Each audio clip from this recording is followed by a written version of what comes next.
for a year. God knows. But at any point, they can revoke my passport. So if I say something too extreme online, they can go in front of a judge and they can play it to the judge and say, look, he's an extremist. And they can revoke my passport. Not a lot of people understand that the European Union does not have free speech laws. Romania does not have free speech laws. All of the EU, they'll lock you up for a tweet. So if you sit on a video and say, we should gas all the Chinese, they can show a judge, take your passport instantly, and lock you in your house. And after 4 years in my house without trial, it seems they can do it indefinitely. It seems. It seems. Yeah, so my current legal situation is precarious.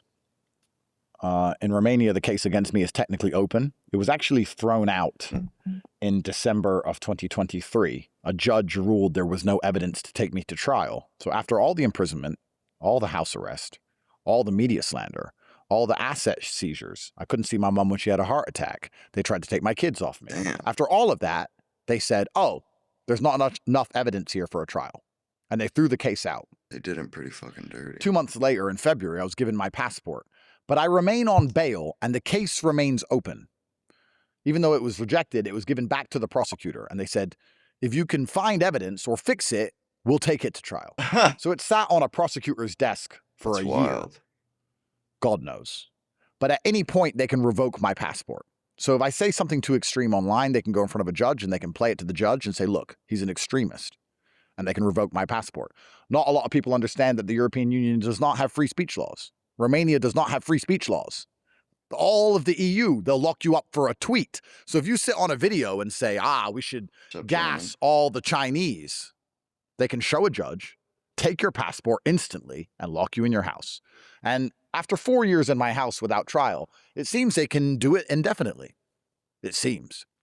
Then the UK have a warrant out for my arrest, which will be executed when the Romanian case eventually closes. God knows when. Because supposedly I assaulted someone in 2009. Who? Dunno. Where? Dunno. When? Dunno. 2009 assault. Defend yourself. That's crazy. Okay, who? Can't tell you. Where? Can't tell you. When? Can't tell you. Well, how do I find these things out? Just come to England. Yeah, no. So that's that. Also, conveniently, very strange that Tristan also assaulted someone in 2009. So we both have the same warrant.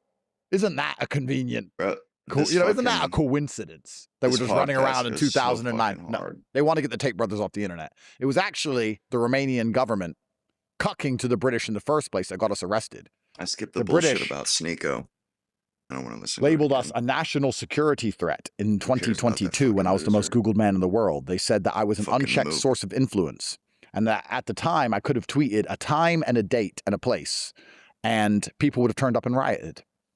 And I had young men under my thrall, under my control so heavily that I was a threat to national security. And they wrote to the Romanians saying he's a threat to national security, do something about it. And that was the basis of all my case. So it wasn't even the Romanians that were ever against me. They were just the executioner. They were the attack dog, but the attack dog was let go by the British. MI6 are who hit me, and they're still trying to get me. So I have a British warrant, and I have a Romanian warrant. In America, I have no problems. You know, from what it seems, it's like anybody who has influence with white men in the West, they got to be shut up. Besides like those people a in nightclub particular. video. But that's the current status of my legal cases. So, of course, very much like the Romanians can instantly revoke my bail and take my passport, if I said anything extreme against any particular group of people, that's hate speech, which is instantly 5 years in jail. Eventually, someday, I'm going to be in a British court. And they're going to play all of my podcasts back in front of a judge, because they always do. If I sit and say women can't drive, they're going to play it back. He's a misogynist. This podcast will be seen by judges and prosecutors. In fact, hello, future Andrew. I know you're standing there right now, smiling. I'm going to stand in court, and they're going to play this to me. So if I go on a podcast after a nightclub incident and start going, fucking kill everyone. I mean, I guess the internet expects me to just go to jail for a decade and just sit in a room by myself. What, for clout? Yeah, at least the guys on the internet like me. The guys on the internet will forget about me. They won't give a fuck. It seems to me, Andrew, that after doing this podcast for a while, the one thing that people are not allowed to say is they're not allowed to incite violence in any way. Yeah. And that seems to be the thing that they're afraid of. Would you say that's mostly true? I'd say that's mostly true, but unfortunately it's open-ended. So if you make a law saying you can't incite violence, they can interpret that any way possible, because you can now just insult someone and they can say that you're trying to dehumanize them or make people feel a certain way about them so that you do incite violence against them. So it's such an open-ended... Is that why the song freaked you out particularly? The song didn't even freak me out. The thing that's crazy is when the song came on, if you watch the stream, I didn't even give a fuck. I didn't run away. I didn't hide my face. I just stood there, like, whatever. Like a boss? Like, even in my position, knowing the trouble it will get me in, I still bossed it. Right? Remember, if Sneaky was in my position, he would have killed himself by now. He wouldn't be able to take the pressure. He would have literally killed himself a long time ago if he had gone through a fraction of what I'd gone through. So I didn't run away, didn't punk out. I just stood there like, whatever. But if someone's going to say, you played the song. No, I didn't play the song. And I'm going to have it documented on video that I did not play the song. So that when I go to court and the prosecutor says he played the song, put him in jail, I'm going to say, no, I didn't. I always said I didn't. I've never played the song, so I don't need 5 years in jail. Your Honor. I'm not doing 5 years in jail for Sneaky, bro. Fuck him. He can do his own jail. I don't even like him. Nobody likes him. Everyone I talk to about him says the same thing. His friends who he's with, no one likes that guy. And it's because he has this pattern of behavior, and it's not only me. He does it to everybody. He does do so, that. Yeah, I have a lot of Two-faced. guns aimed at my head, still to this day. And it's interesting considering I've Not never been allowed to convicted of rally any the crime. And I troops. actually never did anything wrong. We're in LA right now, right? We could walk out this door and drive for about 10 minutes in any direction and find a ketamine-fueled orgy. We could find women getting gangbanged. We could find dudes fucking each other. You could find people doing all sorts of insanity. None of them are being arrested. None of them are being called sexual criminals. None of them are being targeted by the state. But I am. 2009. Assault. No, it's because I speak on the internet and I make young men stick up for themselves. And they know, they are very aware that they are trying to destroy Western society. They're trying to print as much money as possible so they can steal it. They're trying to bring in as many immigrants as possible to distract us so we fight against each other while they all escape on their life rafts. And they know that young men are the only ones who are going to stand up against them. And telling them to be strong and think for themselves is a national security threat. They're actually right. I'll admit my enemy is correct. Not so much now. But in 2022, I was a national security threat. I could have said burn down Westminster and it would have burnt down. That's and if crazy. you watch my videos and the way I talk on the internet and you knew I had that much power, any prudent, intelligent MI6 officer would conclude that I had to be stopped. So I'm not even mad at my enemy. That's crazy. I'm so logical. It's like the mafia. When the mafia put a hit on your boy and they kill him and you're like, it's business. I get it. I'm glad they didn't kill me. And maybe they will, but they could have. If I had been this powerful against Putin in Russia, I'd be dead. MBS in Saudi, dead. Erdogan in Turkey, dead. Xi in China, dead. I'm lucky they just locked me up a little bit. He's kind of right. But it's a game we have to play. There's power dynamics and all these things. Even the mafia respect the police. And the police respect the mafia. Watch the movies. That's true. They actually understand each other. They're like, you're on that side, I'm on this side. But it's war. And there's rules to war, and we get it. And you're going to do your bit, and I'm going to do my bit, and we're both going to try and win. But there's rules to a degree, and we actually have a healthy respect for each other. That's what it's like with people at the top against the system, against the matrix. That's what it's like for me. I understand why they do what they do. I don't hate them, and they don't hate me. A wolf doesn't hate a rabbit, but there's guaranteed to be violence between the two. It's just human nature. If two lions see each other, they may not hate each other, but look, there's a certain amount of territory here. There's a certain amount of mind space in the cerebrum of young men in the Western society, and you're taking too much territory. You've taken too much land. So now we're going to fight over this land. It's not personal. This is just territorial dispute. It's how it goes. Between gangs is the same. People at the bottom don't understand these things. I know why they hit me. It's kind And of a I good think point. that they were correct to hit me, not because I've done anything wrong, not because I was going to do anything wrong, but based on a completely pragmatic, emotionless analysis of the situation at the time. If I was the MI6 officer watching Andrew Tate scream the way I scream on videos, saying the things I say, understanding the power I had, I would not be a very good MI6 officer unless I said, let's construct a case and put him in a fucking cell. Right, let's get I this do want guy to under speak to that control, lock him. specific point you made more, but They I do did. want They to took him ask, out as of far as the the accusations go, battlefield for of years. some of the women, do any of Straight these up. particularly sting you? Like, are there any that you're surprised about? No, it's all made up. It's all made up. Right. There's very few actual, genuine accusations. And because I'm a misogynist, may as well admit it because I keep I calling full me one. well believe this guy when he says it's all I don't made up, expect. too. Straight up, man. I believe I mean, it. how much loyalty can I expect from a woman? Once again, I'm pragmatic. Many people, when they're in a position, because they want it to be different, they're very emotional about it. That's not me. I'm a full-grown man, so I'm approaching this, removing my personal feelings from it. A girl is approached by federal agencies.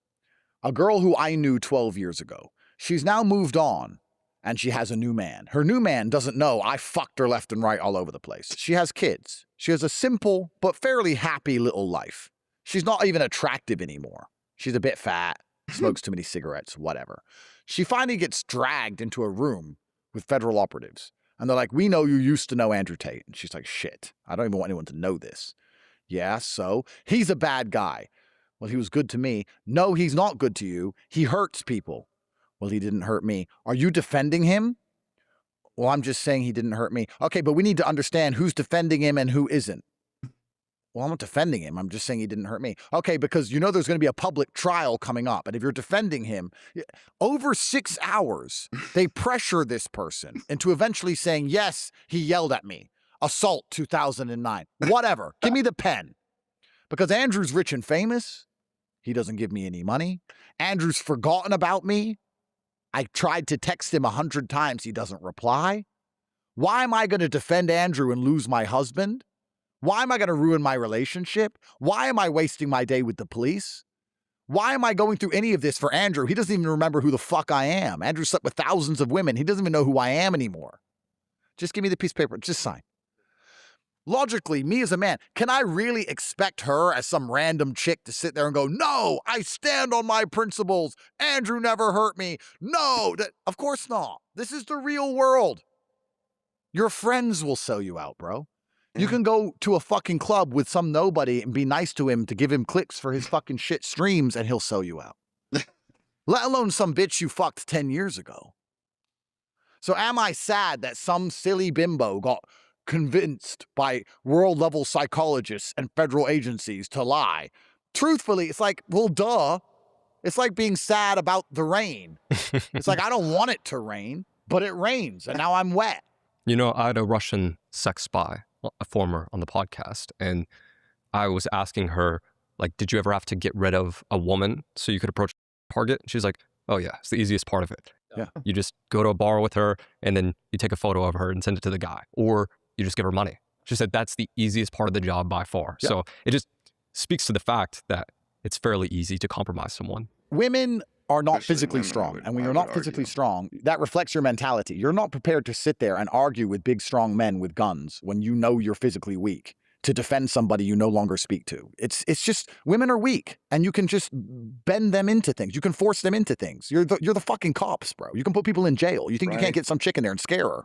Get course 5 you can. cops bearing down on And I don't woman, expect any of these women to be strong enough to or tell a them to man fuck. for that Now, matter. some women did. Some women called me up and goes, I was just with the police for 8 hours. And for 8 hours, I told them to fuck off. And I was like, well, you're a legend. But most women aren't going to do that. Some women do. But that's why it's a numbers game. They call 1,000 women. They only need one. I mean, if you call 1,000 women and ask who is an angel, literally, do you believe you're an angel from heaven or do you believe you were born from your mother? Think about it for a day. I'll call you back tomorrow. If you call 1,000, one of them will go, you know what? I've actually been thinking about it and I've been thinking about my experiences in life. And you know what? Maybe I am an angel. Literally. You could find a woman, if you call 1,000 of them, to admit she's a fucking fruit salad, bruv. Anything. So all you have to do is get one of them to what? Not get one of them to break in an 8-hour interrogation. This is why the police do it, because they know they get what they want. They always get what they want. They can do it to you. The second you piss them off, they just get a list of chicks and lean on them and get what they want. Everyone knows this. They did it with Trump. to our president. They found Seriously. E. Jean Carroll, a psycho who admits, I don't remember the rape, but I remember being raped. What the fuck are we talking about? Convicted him, started calling him a felon. Like, on what planet are we? We all know that's bullshit, but they still do it. And people still sit there and go, oh my God, he's accused of... Fucking clown show. Everyone has an accusation except for Nick Fuentes, and he's a virgin, you know? Yeah, I mean, I think one of the reasons, probably the only reason Nick is still on the internet is because he avoids women. Because if he had had a sexual history by now, they would have caught him. Nick's problem is that you get 3 lives. The first life is they cancel you. They've already canceled him. But now he's kind of back. So he did good. But they canceled me and I came back. I invented coming back from cancellation. I was the first motherfucker to ever get canceled and get bigger. First one. Nick got canceled, didn't get bigger. He disappeared for a long time. I got canceled and got bigger. Realest nigger alive. I invented that. Second, they try and put you in jail. Third, they kill you. The problem that Nick has, and I actually really like Nick, is that if his taxes are in order and he ain't touching women, they haven't got much they can get him with on stage 2. And that doesn't mean they let you off. That means they skip stage 2. They skip stage 2. Let's talk about Charlie Bro, Kirk. That's so sketch, my dudes. This is why did they not just put him in jail? Shit. Because no one's going to believe Trump's DOJ prosecuting Charlie Kirk. Doesn't make sense. He's Trump's friend. Why would the Department of Justice try and prosecute Charlie Kirk? He's squeaky clean. Taxes paid. He's not like me. I made it easy for them. He's like fucked 1,000 women. Call him up. Get him. Right? He ain't fucked 1,000 bitches. He ain't running around fucking with all these girlfriends like me. They went through his life. How are we going to get him in jail? How are we going to get him in jail? How are we going to get him in jail? You know what? There's literally nothing here. Next. Bang. I'm lucky with me. I gave them the layup. If I had lived squeaky clean, like a dummy, if I had done everything right, they would have just killed me. But instead, they're like, we have to fix this Andrew Tate problem. Killing people is messy, and it makes them a martyr. It can make them bigger. And even as a government, killing someone in another country, even the Brits killing someone in Romania, I know how this stuff works. Trust me. They have to speak to the Romanian government. They have to try and clear it all. They have to understand their agent might get arrested. Then there's an international incident to get him out. Even the Russians, when they killed that guy in Germany, you can look it up. He got arrested. He was in jail for 3 years before Putin could swap him. The governments, when it comes to personal assassinations outside of drone strikes in third world countries, even they don't like to really do it. Macron could kill Candace, but even he is like on American soil, an American citizen. It's still a big deal for a government. So when they said, let's get rid of Andrew Tate, our options are to kill him or put him in jail. Well, let's see how we can put him in jail. And they looked for 10 seconds and like, oh, fucking hell, he's a fucking treasure trove. He was a fucking fighter. He sold weed when he was 18. He's fucked every girl he fucking could. He was running around drunk. He fucking drove cars too fast. Fuck this guy. Just fucking get him. I gave it to him on a plate. I'm not stupid. I know I did. Of course I gave it to him on a plate. I fucked everyone. So Nick's problem is he hasn't given it to him on a plate. Because people talk about my human trafficking accusations. You can look it up right now. The British government took 3.2 million pounds of my money for tax evasion too. So they got me for that. They get me for this. They're like, just fucking get him. And I just keep giving it to him, laying it up. I'm a dumbass. But it saved me or I would be dead. Nick's problem, and I really care about Nick, is that it's almost like, I have lots of businesses and I have a restaurant. And in my restaurant, I let my staff steal a little. Because if I let them steal none, they quit. And if I let them steal too much, I don't make any money. So I make sure that I allow them to steal enough so that they feel happy to go to work and they think they're winning. But I am also on it enough to stop them stealing so much I don't make profit. Like you have to give you have to give a little. They made reference to that. If you're too strict, it gets worse. Watch Casino. And I gave the enemy They the had second this strike. issue And in Nick- Las Vegas where, you had to expect a little leakage. They called it leakage. You couldn't just expect to steal and the guys helping you steal not take a little for themselves. So, I mean, it's weird hearing somebody else echo something from a fucking Martin Scorsese movie 40 years ago. Where he hasn't, or he won't, or he can't. And Charlie didn't, and we look what happened to him. So I'm worried about Nick. I'm actually genuinely worried about Nick. And I think that Nick is smart enough also to worry about himself. We all Why do you are. think Charlie Kirk was assassinated? Do you think it was because of feminism? Smart ass. Let's talk as professionals here. Sorry for the pause. I'm just scanning what's going to keep me alive. So I know who killed him. And the only person who is overtly giving theories as to who killed him publicly Yeah, I see that. is Candace. The reason Candace is breathing is because I she is a woman absolutely. and because she is black. I'm And not gonna the people in lie. charge have You know, I thought, didn't they've really concluded, believe you know what? Let a black woman that scream. Charlie was killed, like assassinated. But after this podcast, I mean, there's no doubt in my mind now. I mean, really. Most people will, you know, even if they listen to her, you know, it's a black chick and we're just going to let her scream into the air and we'll just put it down to black female hysterical action. So we'll just put it down to that. You think that's it? Yeah.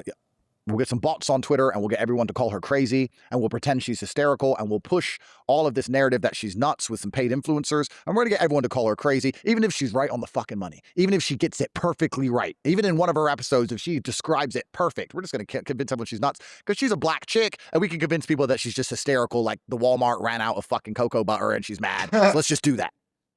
If you're a man in a sharp suit like yours, or if I put a suit on and I sit there and I break it down in a very logical, there still is that degree of misogyny in the world where a man is taken a little bit more seriously with some things. And then if you get it directly on the money with a different tone and they can't really call you crazy, if you don't give them the second life, if you don't give them an easy layup, well, then you pay the price.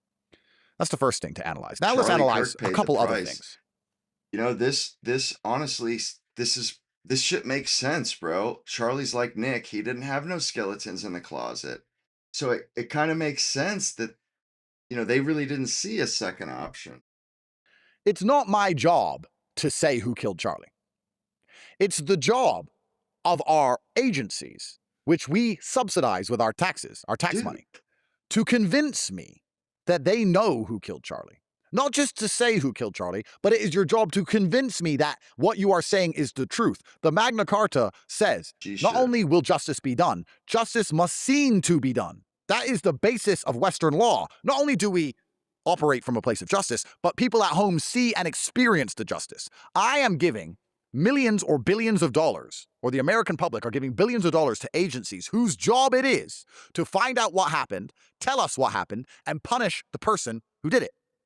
Now, if nobody believes their story, that is very detrimental to the faith in public institutions, and it is the faith in public institutions which keep a democracy functioning. We believe in elections because we believe they're fair. We go to court because we believe it's fair. Otherwise, it breaks down into Mogadishu. Otherwise, it's AK-47s and machetes. If you believe you don't get a fair chance in court, you just kill your enemy. The fuck are we going to talk about? So it is their job to make us believe them and have trust in them. And nobody believes the story, and they're not coming out to publicly disavow the other theories. They're not coming out to show evidence to prove that they told the truth. They're not coming out to stand up and double down and say, no, you guys are wrong, we got it right, this was our friend, this is important. That's their job. And they're not. And they knew this guy personally. I mean, if I was in charge of an agency and nobody believed me, and I knew I was telling the truth, I'd make them believe me. Weird. I don't know. It's just a theory of mine. Strange. And the third thing I want to talk about is that Charlie undoubtedly was going to be president, and he was undoubtedly massively influential. And he had an influence different than these streamers and clowns. Did you see him as influential? Because that's the point I want to touch on, is everyone I asked is like, you're influential. Charlie's not influential. He makes a certain set of people mad, but he's not our hero. Correct. I am more influential in the hearts and minds of young men than Charlie ever was. True. But Charlie could do something that a lot of streamers can't do. I can do it, but most streamers can't. And what he could do, and this is very important, he could operate in the physical realm. He could force people to be kinetic. He could get people to go to a place. Get up off their fucking couches. If Sneaky said, hey guys, come here, no one's going to go. 3 people will go. 10 people will go. No one gives a fuck. Fuck you. But if I say, guys, I can fill a stadium, Charlie can fill a stadium. A stadium is an army. Yeah. When you can make people move from their seats, when you can shake people out of apathy, you have a different level of power. Bro, you have a different level of influence. And Charlie could undoubtedly do that across the country.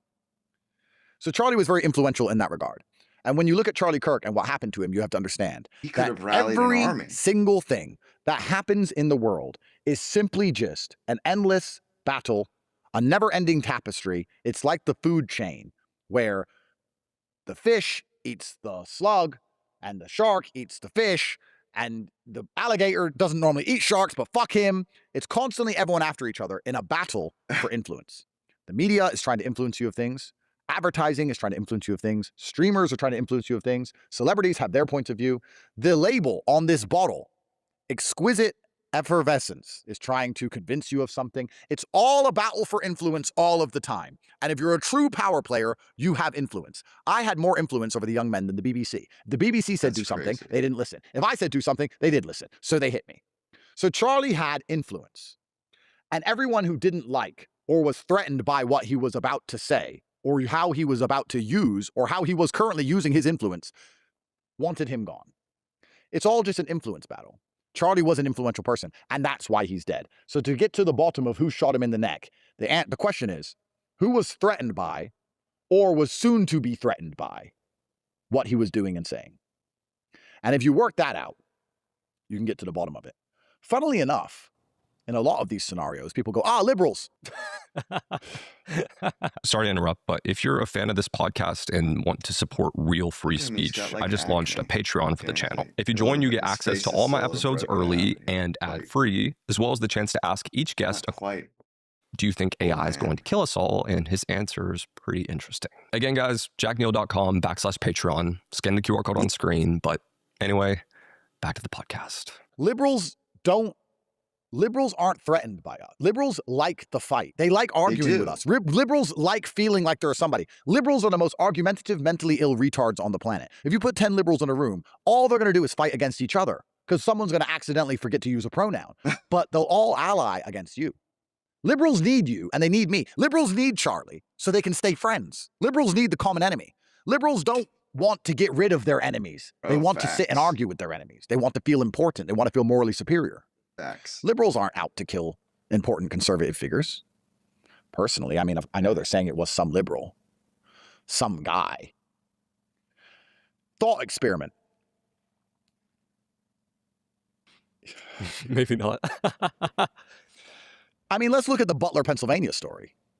That dude got up on the roof with the rifle, faggot on the roof. I made a joke of it, and he in front of the Secret Service, and he just put his rifle together and just tried to kill the president, and then they instantly blasted him after he pulled the trigger, so they were already aiming at him, and just some guy, and he Trump was radicalized. Got just popped in the neck. It looks like it's all just a crock of shit. It's all just a lie. Yeah, it's all just made up. And if I'm wrong, then the FBI or the DOJ or someone should stand up and say, "Here, Andrew, you're wrong. Here's why." And I should sit and go, "Oh, I understand now. Sorry. I apologize. I stand corrected."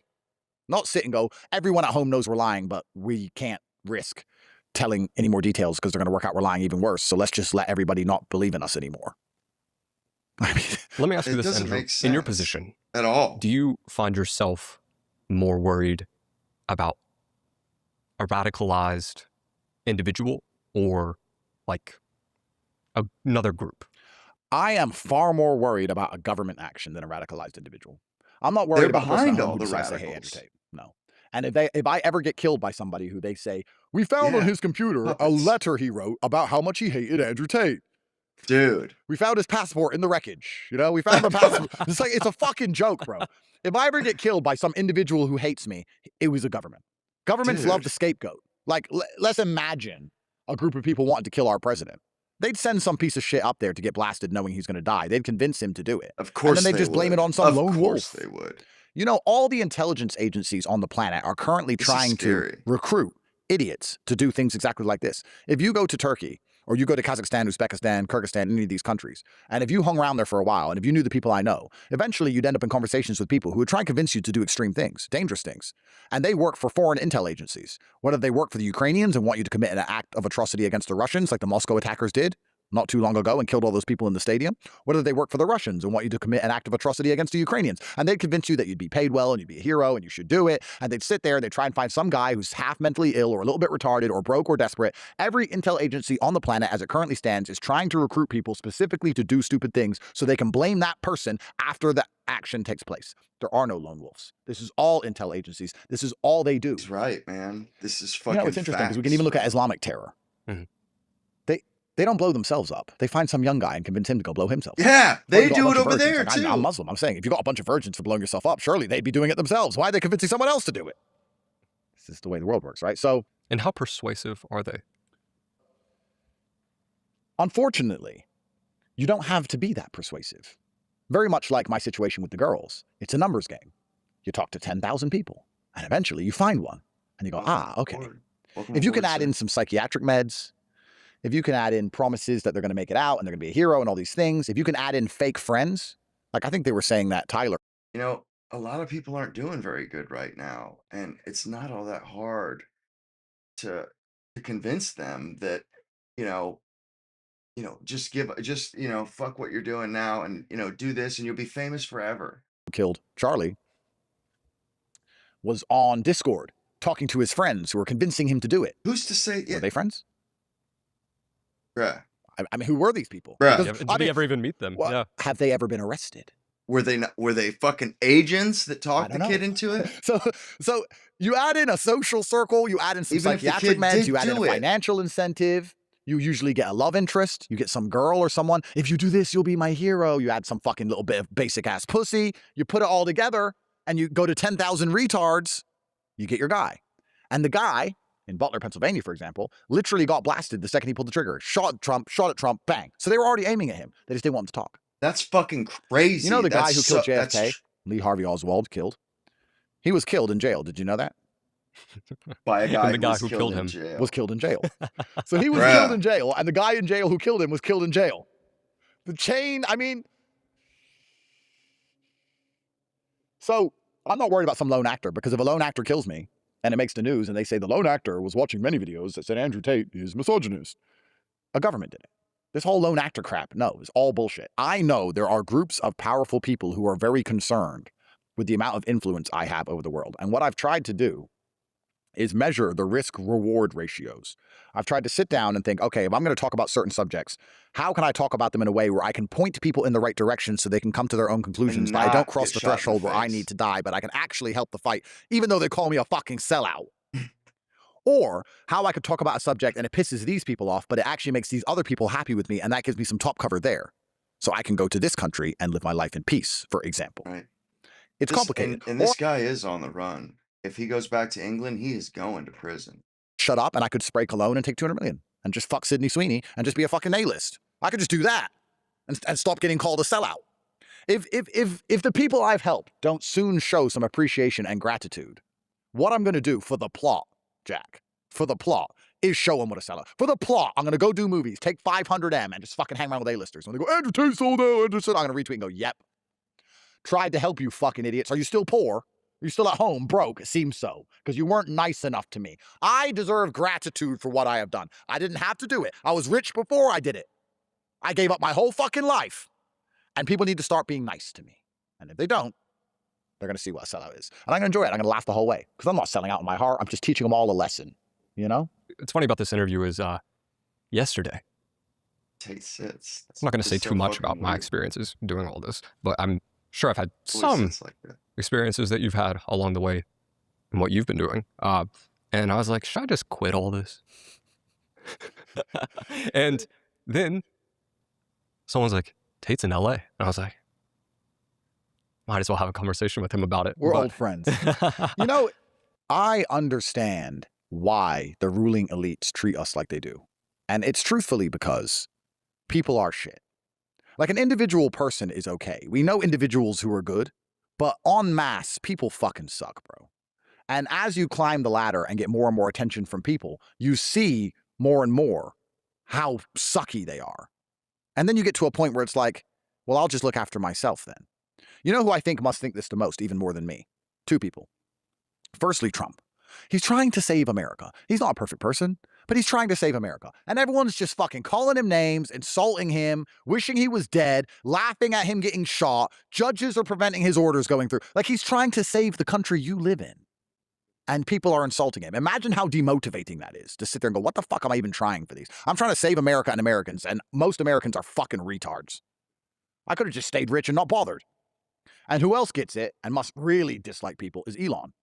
He bought Twitter so that we could talk. And now everyone just insults him on his own platform. You're a fucking sellout to the fucking Jews. Fuck you, Elon. And even if I disagree with some things Elon said, and Elon and I aren't close. Like, Elon doesn't retweet me. He doesn't like my posts.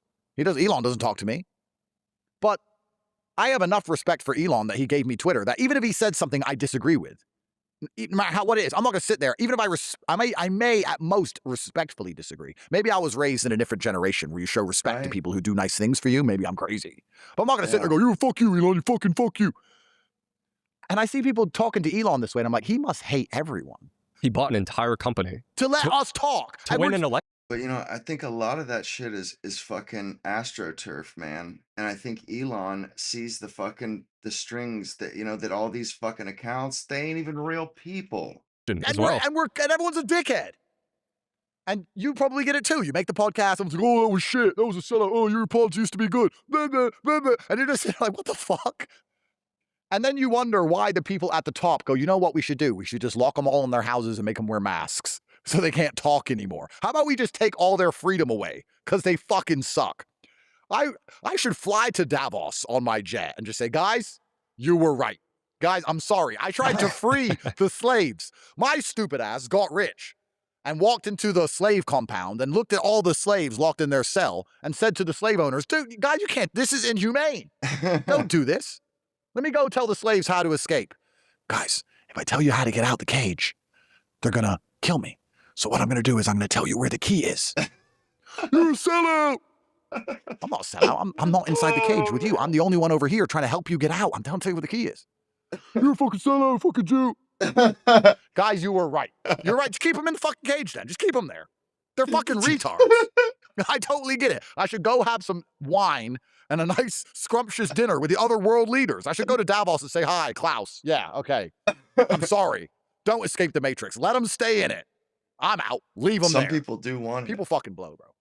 And the remarkable thing about it is, it's almost self-fulfilling. This is what's so beautiful about it. The people who suck are trapped because they suck. Because the people who have enough respect for someone like Elon, like me, the people who have my normal mentality of, he helped me, show him respect. I promised him something, stick to my word. Let me analyze the situation, make the smart move. Like being the right, good person. All of those qualities are how you get out. People like Sneaky can never get out. He'll always self-sabotage. He'll always fuck up. He'll always talk shit about someone that he needed later on. He'll always chase clicks instead of think ahead. He's just too stupid. So he'll always be stuck where he is, which is streaming to basically nobody, barely paying the rent in a small apartment in New York. Yeah. What do you think he doesn't realize? Is it alliances? I think that most people are exactly where they belong. I think that there is a strange cosmic justice in the universe. And all of the people who suck are trapped because they suck. And the people who escaped because they don't suck. Do you understand? It's almost like you have, this is an easy concept to understand when it comes to your physical body. You have the physical body you want. Because if you wanted to be bigger, you train harder. I've never seen anybody train in the gym every single day as hard as possible, eat right, and not get bigger. We're humans. It's like gravity. It has to happen. So why aren't you bigger? Because you don't train the gym, you don't eat right. Why? Because you don't want it enough. That's it. You have the body that you want. You may sit and go, I'd like another body. Like and want are different things. If you really wanted it, you go get it. And you have the life you want. Same thing. And you have the friends you want. You have the alliances you want. They're overweight. If I ever meet Elon Musk, even though I disagree with him about many subjects, I disagree with him about H1B1 and a bunch of things, I'm not going to go up to, hey, you know what, fuck you, bro. What the fuck? Elon, thank you very much for giving me a Twitter account. Right. I don't have to agree with everything you say, but thank you very much. It's called fucking public decorum. You don't fucking publicly excoriate somebody because you disagree with them. That's called low IQ fucking chimping out, man. That's called being like a fucking, just a piece of shit, bro. Like, you don't do that to people in public, man. Disrespect somebody, fucking embarrass. Like, that's not the way to get ahead. It just what you did for the world. I just want to say thank you, because I don't think enough people thank you, Elon. Thank you. Sneaky wouldn't say that. He'd take a selfie with Elon in the background and go, with the fucking Jew lover, and just be like, Elon will never do business with you. He will never talk to you. He will never help you. You'll never be able to call him. You wonder why you stay at the bottom. Imagine for a second how powerful a friend I could be to some unknown streamer. To Sneeko. Imagine if they were only smart enough to Sneeko's a fucking moron. To sit and go, if I show that person respect, my life gets better. But instead, and Sneeko, this is the problem. He fucking, every time Tate gets on, Sneeko does a stream and talks shit about him the whole time he's on. And then wants him to be friends. It's like, dude, you're fucking people stay where they are because they suck. Like a dumb So that's one of the things about people sucking that does give you a degree. Bro, you're a fucking colored fucking It does make you feel a bit warm dipshit. inside, you know? Why do you have reciprocity toward people who are unwilling to break out? In what way? Sorry. Like, it seems as though you want to wake people up still. Like, why? It's a really good question. And for a long time, I think this is quite a recent feeling. For a long time, I truly believed, like I described earlier, if I freed the slaves, that we could make the world a better place. But I'm not going to lie to you. As of late, something is inside of me telling me that I misunderstood the message in the Matrix movie.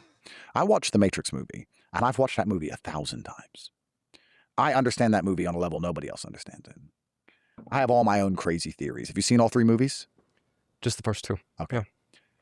I have a bunch of crazy theories, and I think they're the best movies ever written. They were. And the first one especially. When Amazing. Morpheus says most minds are not ready to be Thank you for free, the super chats, and they're going to fight to die and protect the system. I understood that part already, but I Okay, truthfully 1 second. believed if we could free enough minds, we could build a better place for everybody. But I think a lot of people actually are happier in and of themselves and exist better where they are. That's why the system's like. That's why the system is what it is. Because if they wanted to escape, just like if you wanted to be stronger or you wanted to be richer, if you wanted to escape, you would have escaped. And now we have this mass awakening of anti-Semitism, and all these people at home think they're so smart. I've worked it out. And they're in a brand new jail of the Jews are stopping me, so my life sucks. So your life sucked before, you didn't know why. Now your life sucks and you think you know why, but your life still sucks. And they've just moved. They've just painted the walls of their jail cell and they're sitting there in jail. And it's just like, they're beyond help. Like, how much trouble am I supposed to get in? And you're right. Why do I still feel like I need to help people? Quite recently, I'm starting to realize that if I open the gates on every single jail cell, by the time I've taken a piss They'll and come come out back, and they're going to kill be back you. in jail. They're going to put themselves back in jail. And they're going to paint the walls of their jail. And they're going to say, I'm not in jail anymore. My wall used to be pink. So you're in the same cell. But my wall's blue. And all you can do is close the door and leave them there. People are going to re-trap themselves. We had this mass awakening of consciousness, perpetuated heavily also by Nick. And everyone's just jumped into another cell. And everyone's not sitting there going, they're trying to make me feel a certain way. They're trying to do this to me, so I'm going to resist those things. They want me weak, so I'll get strong. They want me poor, so I'll get rich. They want me afraid, so I won't be. They want to convince my woman not to love me, so I'm going to make my woman love me and have a happy marriage and have a bunch of children. Instead, they go, oh, they want to do all this. It's them, and it's working. And they just sit there. It's at a point where the psyop itself is people giving their energy to all the various psyops. Instead of giving their energy to winning. Instead of giving their energy to beating the psyops. Instead of giving their energy to being above the psyops. I really think if I continue to try and free minds, everyone's just going to put themselves back in jail. So what's the point in me eating a bullet? Maybe I had too much faith in humanity, Jack, before I started all this mission. Maybe I actually thought that if I show the light, that things would be different. And I wouldn't say I totally made a mistake, because the Overton window has certainly shifted. I think the world is a better place than it was when I first started speaking up. I don't think they'd get away with COVID again, for example. I think if they tried COVID again, people are too awake for that now. But it is disheartening to see that a large subsect of the population are always going to be a prisoner to something. On this Overton window concept, it's basically the idea that you've moved the line of what Let's remember, half of everyone is by definition below average. we're allowed to say. And I just know that to be objectively true. Because Nick Fuentes wouldn't have happened if Andrew Tate hadn't have happened, in my belief. What do you think is the most important thing that we can talk about now that we weren't allowed to talk about before? Like, people don't realize how much it's changed. It's changed. Yeah, when I first started speaking up, I would make national news for saying something as mundane as women can't drive. And now everyone on the internet is screaming women shouldn't even vote. So I've super heavily shifted the Overton window. And now we can have conversations about gender, about intersex dynamics, which are super important because that affects politics as a whole. We can have conversations about geopolitics that we couldn't previously have. We can have conversations about the fact that the entire media apparatus is designed to lie to us. We could have conversations about the scam of the education system. We can have conversations about things that would literally get your account banned and you'd instantly be shunned if you ever tried to discuss before. But primarily, I would say actually anti-Feminism. And I did Patrick Bet David, and everyone's talking about the beginning of that podcast where I had to explain for an hour that fucking video. But after that, I talk about how important it is to go to bat against feminism and how feminism is the primary thing that is destroying Western society. And I talk about it for an hour and a half. So I actually encourage people, although it's another podcast to yours, I'm sorry, to watch that podcast where I explain it. But the problem with shifting the Overton window is that apathy sets in and hedonistic adaptation sets in, and things I said that were extreme back then are no longer extreme. So then people look for the new extreme to get the dopamine. And that's why people like Nick happen, because Nick will say things that I won't say, and they're always chasing the new high. And in 2 or 3 years, eventually, Nick will not be extreme enough for them. And they'll find some other guy who's fuck knows what he's saying and doing. Everyone's chasing the new high, right? The new dopamine. And anyone who's not currently at the absolute leading edge of extremity is considered some form of sellout. That's how it works. I believe at one point you said something along the lines of, like, my videos go viral because I speak the truth. But do you think the truth is what makes something viral anymore? My videos went Hell no. viral because they were speaking to the hearts of millions of young men who were being suppressed and oppressed. And they were feeling and thinking things that they weren't allowed to say. And they thought that there was something wrong with them. And then they would watch my video and realize that there's nothing wrong with them and that everyone actually thinks like them and they're actually doing the right thing. So people were being heard for the first time via my videos because I was talking the truth. And that's what was allowing them to become the most watched videos on the planet. But nowadays, now that a lot of the truth has been told in many ways, men are no longer afraid of being men. The idea of toxically masculine has basically fallen out of favor because of me. Toxically masculine, I haven't heard in a serious context in years. True. That was everywhere. Fact check, true. Then I came along, the most toxic of all, and went to war with them directly and beat them. And now I don't even hear Hollywood people talking about it. No one says that stupid saying anymore. So I defeated them. It's So a lot of the absurd. truth about gender dynamics and masculinity has been told specifically by me. I did it, me. To all the ungrateful masses who say I sold out, I did it, and I went to jail for it.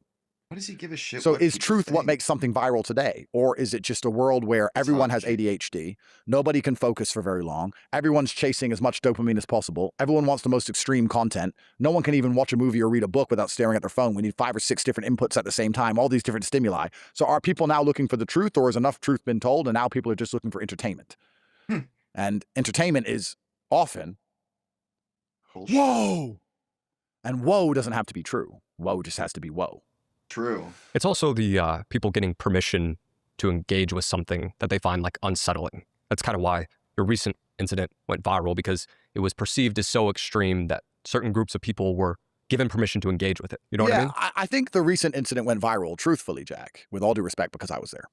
If Myron Clav, Sneak, and Nick went to the club and played that song, no one would have gave a fuck. Never would have been on the national news, never would have been a big issue.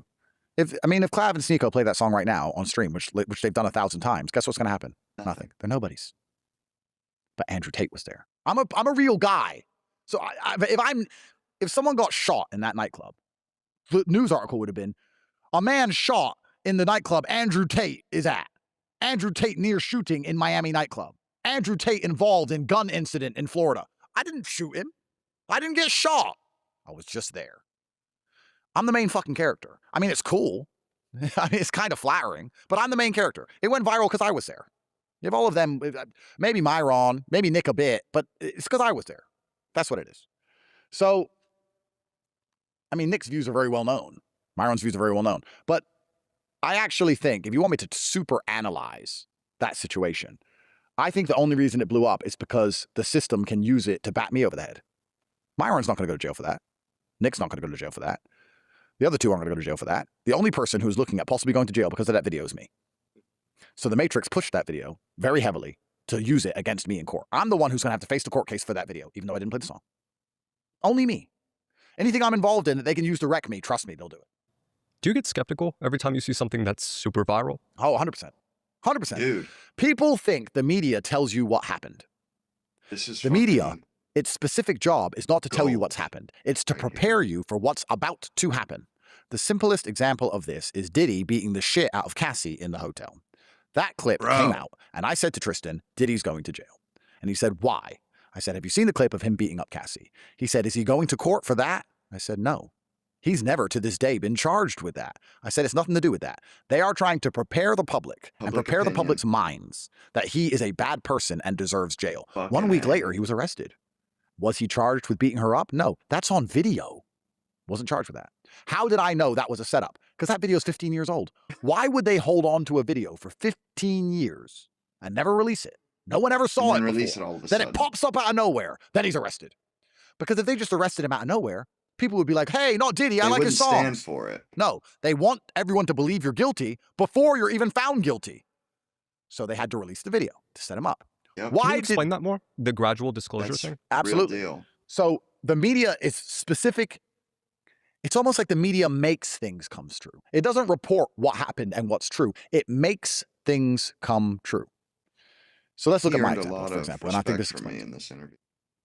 If I wasn't there, the video wouldn't have gone viral. Why? Because they're trying to lock me up for being a hateful person. So they have to take anything they can get and push to the public constantly and endlessly, not because I am hateful, but to convince them I'm hateful so they can lock me up for being hateful. That's what the media does. It shapes narratives. It doesn't report what's going to happen. It shapes the narrative. What a COVID is the perfect fucking- example of this. They tell you about all the people What a who were racket. dying in China and falling over in the street. I never saw that, did you? The Italian hospitals being full. Never saw a full hospital, did you? Bro, They shape the narrative, and then What the COVID fuck? becomes real from nothing. dude, That's the media's job, to predict the future. If you watch the media, in retrospect, dude, that shit was a fucking psyop, dude. Nobody had COVID. Nobody fucking died from that shit, dude. They just fucking straight up fucking bro, they waltzed us in and right back out. I mean, the right Dude. lens, with the right mindset. If you're perspicacious, my favorite word, I when never you watch even the media, caught it. you I can don't see the s- future. I'm That's how sorry. I make so much money. I sit and watch the media and I go, I know what's coming. I know what's going to happen here. I know what's going to happen there. They start talking about Putin, or they start talking about this and that. I was like, okay, I saw the Ukraine-Russia war coming. Catch it. It was just You can a see fluke. these things if you read the media or watch the media, because they're preparing your minds to accept the bullshit they're about to pull off. That's all they've ever done. Sons of bitches. So the reason that video went viral, just so everyone at home understands, is because I am the only one of the group who is going to be facing charges related to that video or related to something else. And they're going to use that video as evidence to conclude, oh, yes, he said this about women. And look, he also said that, well, he didn't play the song, but look at the kind of company he keeps. Hmm. I'm the one who has to go to court for all of this. Only me, none of them. Me. Good point. And they're preparing the public for everyone at home to sit and go, well, yeah, he probably didn't rape that girl, but have you seen, he says that stuff about Jews and he's really extreme. He has a big mouth, so, he got himself in trouble. Fuck it. It's all a psyop. Theoretically, He's right. do you think this applies to multiple forms of media? I think it applies to basically everything, especially the internet. The things that are supported or boosted or retweeted.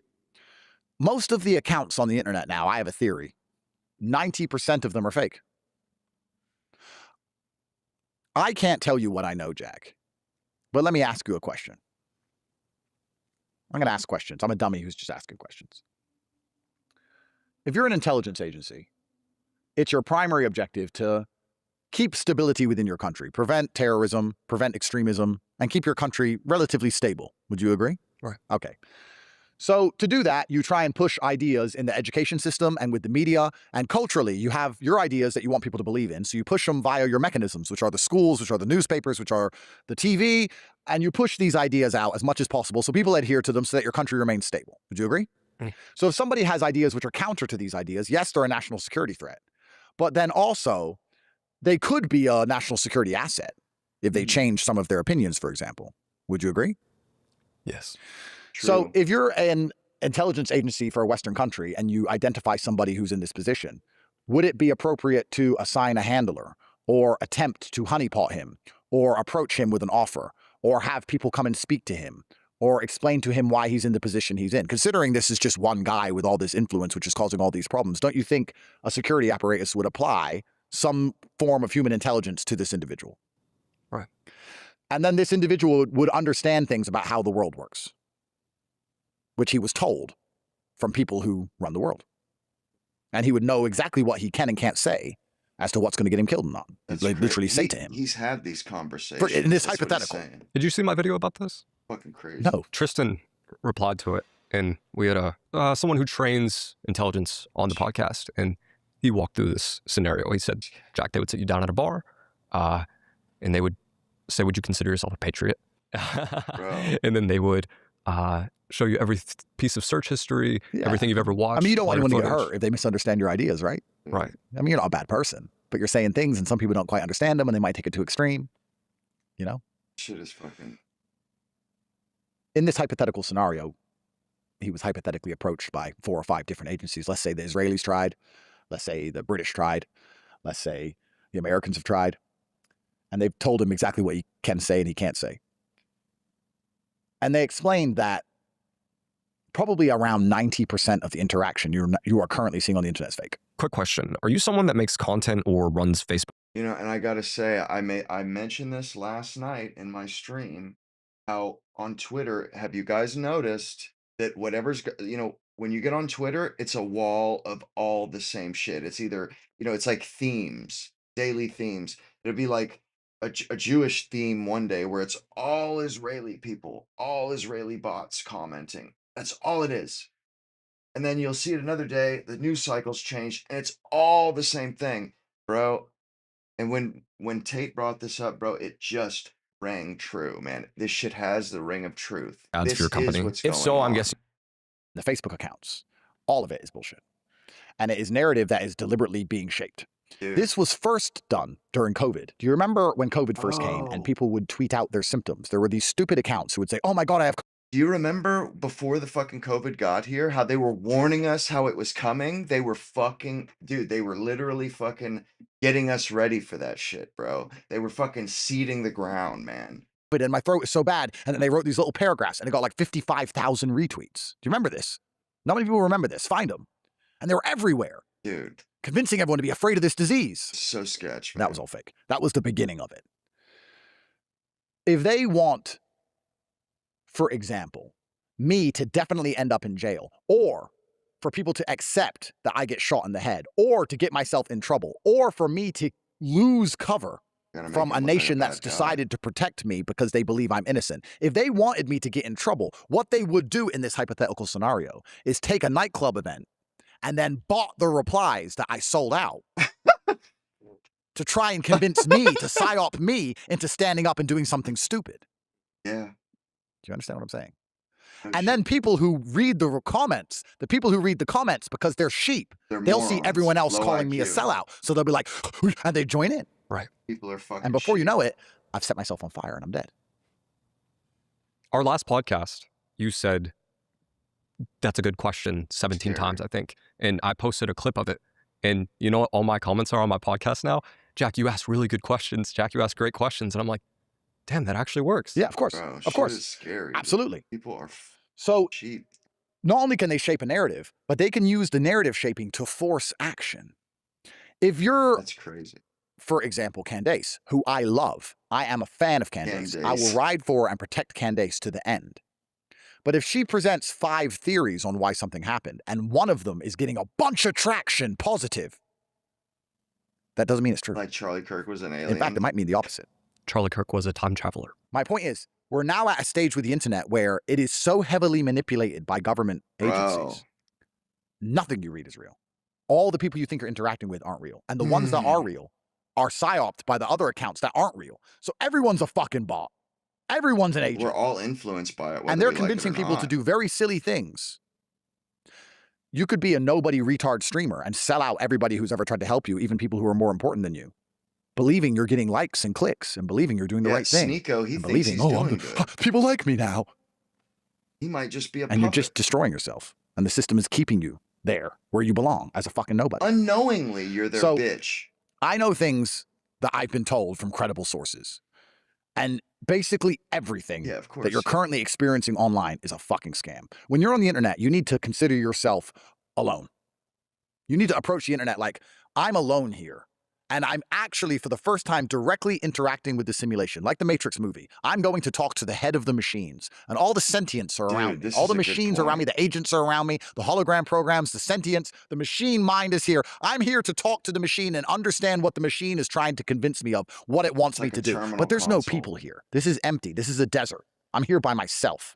Because the feed, the algorithm that I am being fed, may not have any real people on it at all. And the other crazy. real person who's logged in has a brand new algorithm, different than me, a different For You page, and he has a whole new different set of bots convincing him of different things. Bro, this has The liberals ring have of their truth. circles, the conservatives have their circles, we're at war, everyone has their own circles, reading their own bots, feeding them their own things. No one's talking to each other, we're all isolated. Everyone's by themselves. If you accidentally cross over into someone else's sphere, you just read all the crap that's being sent at them and you join in. That's None of it's real anymore.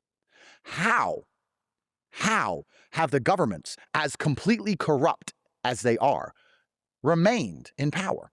Considering we now have unlimited access to information and can communicate instantly globally around the world with anyone. So how the fuck did the people who are corrupted to the core stay in power? Surely the internet how was is a Keir panic moment for Starmer them. still- Surely they thought we have to shut this the fuck down. But now it's bigger than ever. Are the people who are in charge of the entire planet stupid? I mean, people seem to they go, our politicians are idiots. Look at the state of the country.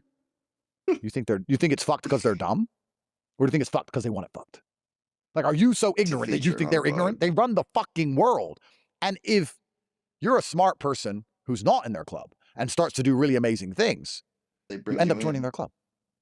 So let's also argue. Not only, I'll ask you a question. Are the people in charge of the world idiots? If the answer to that is no, my next question is, are the people who are in charge of the world pretty good at convincing all of the world's best talent to join them? Yep. I mean, considering they can shoot you in the fucking face. The answer is yes. So the best people on the planet do what? They rule the world. So are we going to sit and pretend that they've just let us all get this big group, this big club, where we can all sit there and just talk to each other and fucking, oh, hey, I think, and just work it all out? The Arab Spring, which was a revolutionary moment in world history, was all caused by the internet. It was manipulated. When Tunisia and Egypt and all these countries started overthrowing their leaders in 2015, I think it was, or 2005. I can't remember if it was 10 years ago or 20 years ago. I think it was 10 years. And you guys remember the intelligence agencies? They were just patting themselves on the back. Oh, look what we did. We didn't even have to send people in on the ground. We were able to we did this, we did that. And it ended up the same way that they always end up. We end up with somebody worse. We ended up worse off because of their fuckery. 2015.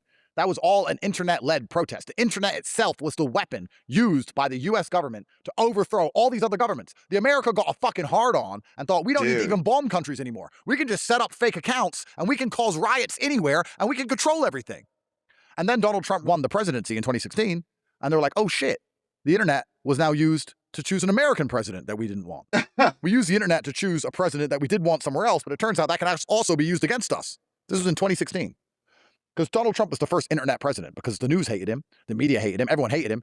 The polls said Hillary was going to win 99%, but the internet saved him. So the internet got proved to be an extremely powerful tool.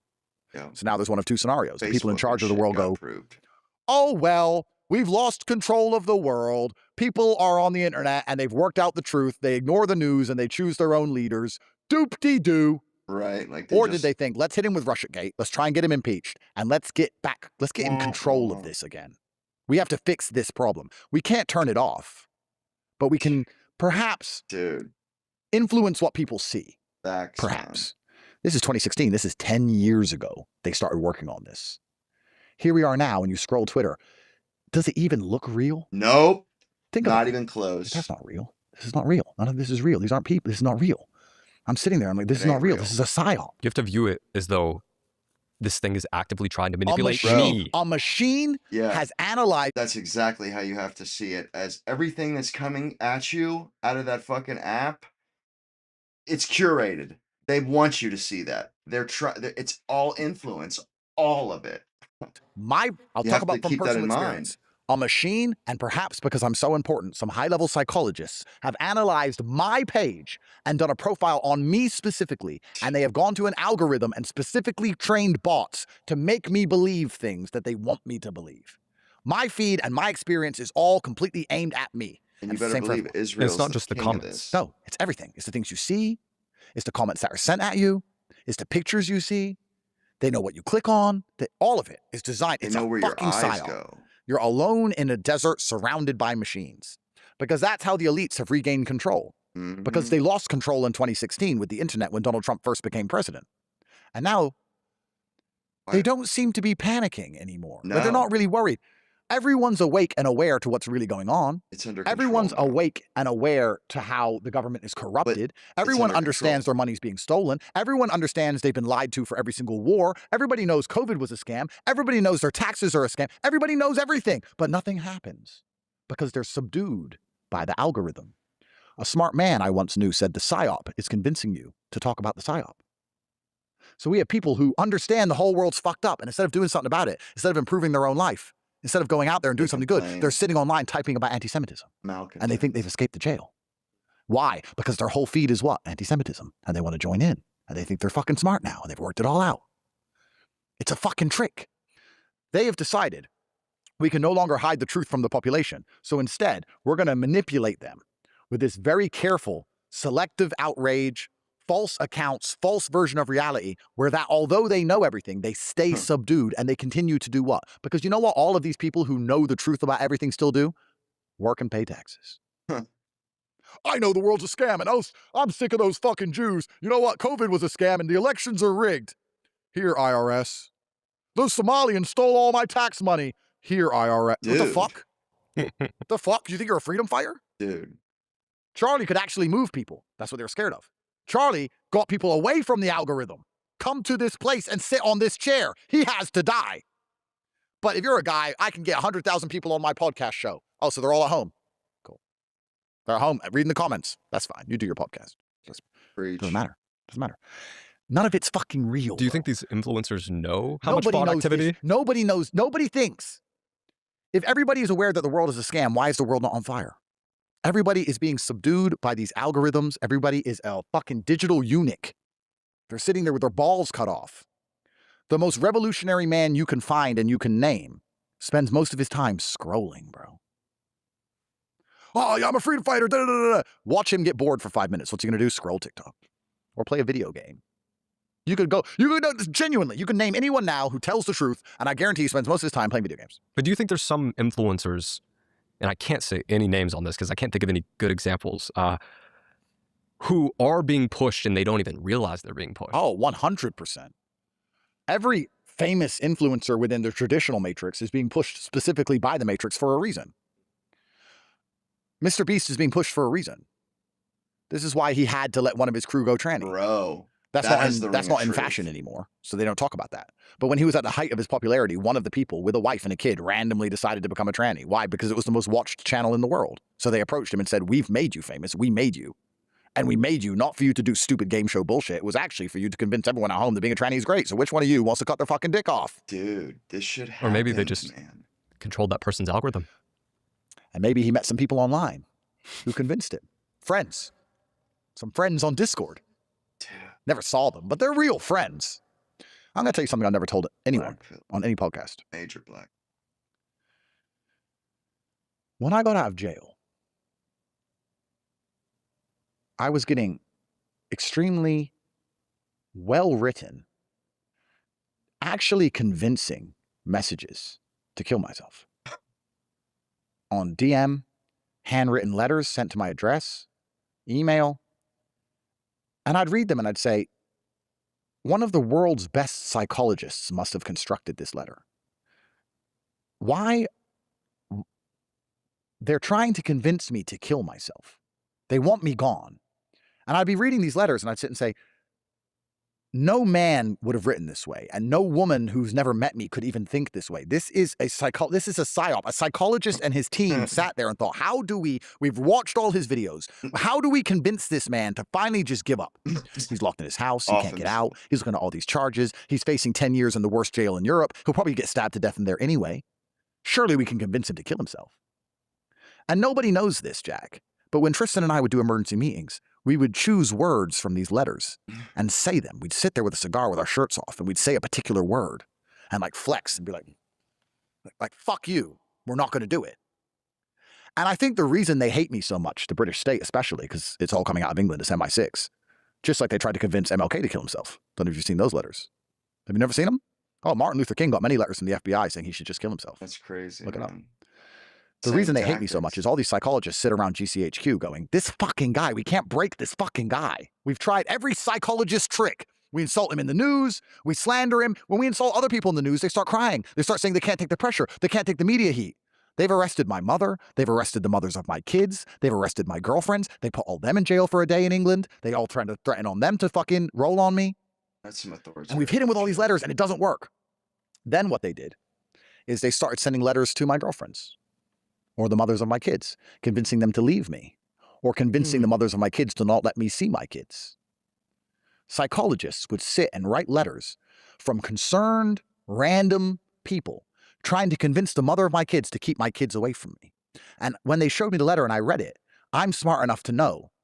It's kind of like, there's a weird thing between fighters. If I walk in a room, I can tell if another man can fight. I can just tell. And as a convincing man, I can tell when somebody else is world level convincing. I read it going, this is the best. This is the best money can buy. This isn't some random concerned fan. This is the best money can buy. And how the fuck do they know the address of my baby mama anyway? Like, what random fan knows where my kids live? Because if that was true, I'd be in a lot more trouble. Who the fuck delivered this? Fucking agents. So if governments have time to do agents. that, you think they're not controlling a fucking Twitter algo? They've been trying to convince me to kill myself ever since I was fucking arrested. Because it's cleaner if I do it, I guess. And I guess they thought if I lose all the women who I care about and who love me, I guess I'm more vulnerable. And Try to strip you of the magic of it is this. I think they've come to a conclusion that the reason I won't kill myself is because of Tristan. And that we're too strong as a team. And that's why every time I get hit with a charge, he gets hit with a charge. They had to take us both out. It can't come from me alone and leave Tristan untouched. If Andrew Tate assaulted someone in 2009, Tristan Tate assaulted someone in 2009. We got to get him. God damn. And that's not the only reason. I'd say psychologists, one of the main reasons is because I'm fucking stubborn. Because I refuse. Because I don't want to make my enemies happy. So I'd rather just live. Even if I'm fucking desperately miserable for the next 50 years, I'll live just to annoy them. That's who I am.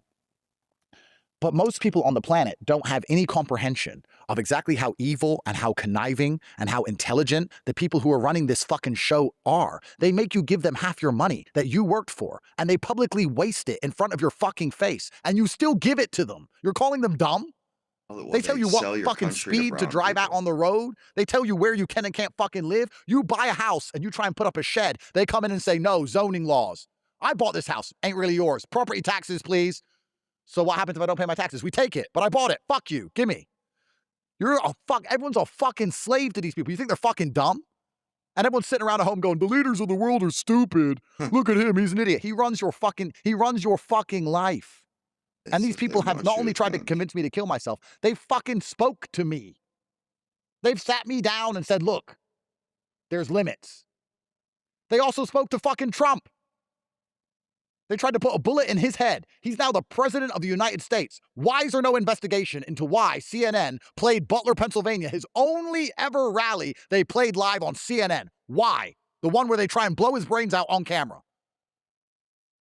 Why is Fauci not in jail? Why is Hillary not in jail? Why is Obama not in jail? No one's going to fucking jail for anything. Seriously. Mr. Trump, you can do your tariffs and you can kick out a few migrants, but there's limits to what you can and can't do.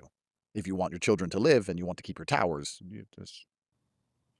The first thing you asked me before we sat down was, is this live?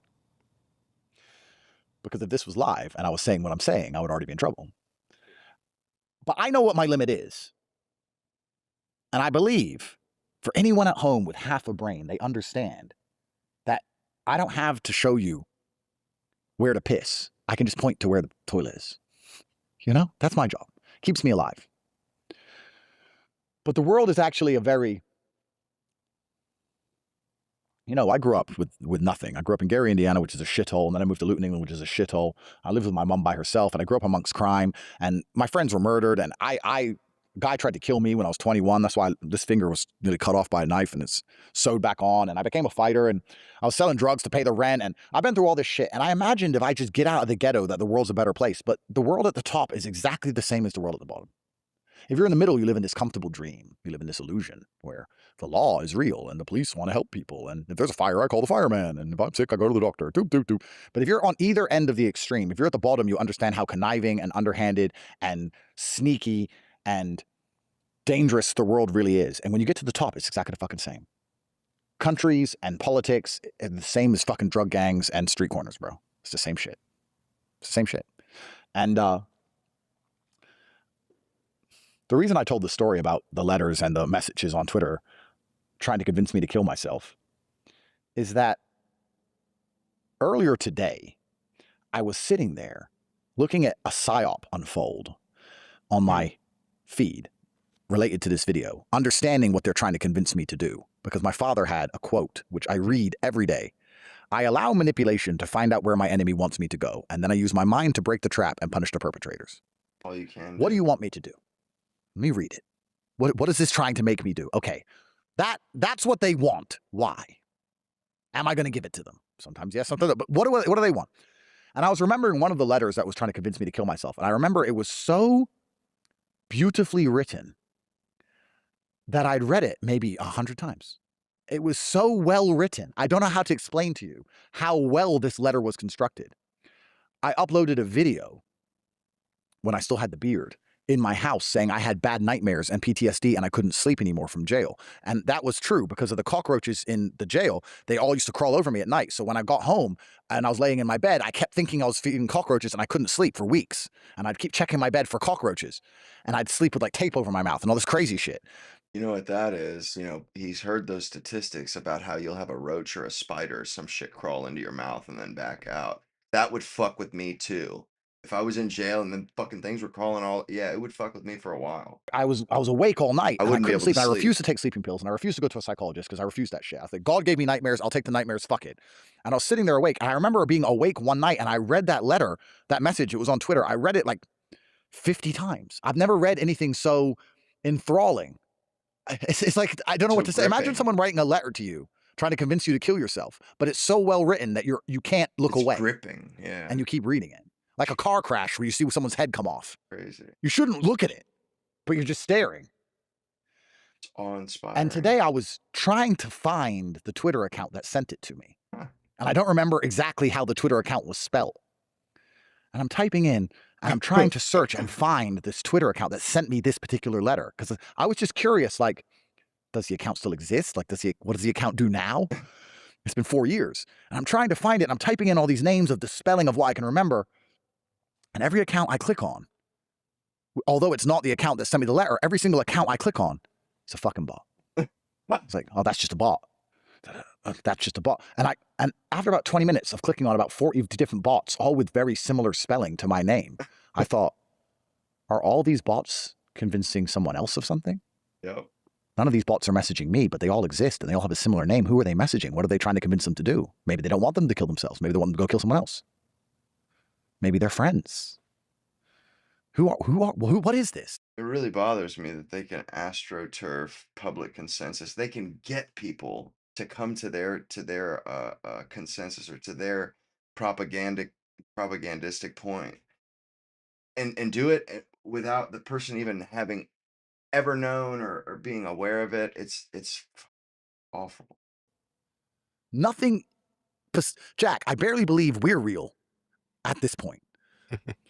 People who are not in my position and don't know what I know aren't even smart enough to sit there and go, I shouldn't really have an opinion on what Tate's doing or what he's saying or why he's doing it because I don't have a fucking clue what's going on.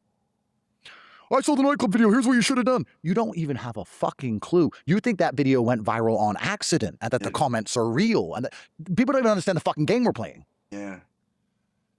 And this is how, and if anything ever happens to me, I hope people watch this video.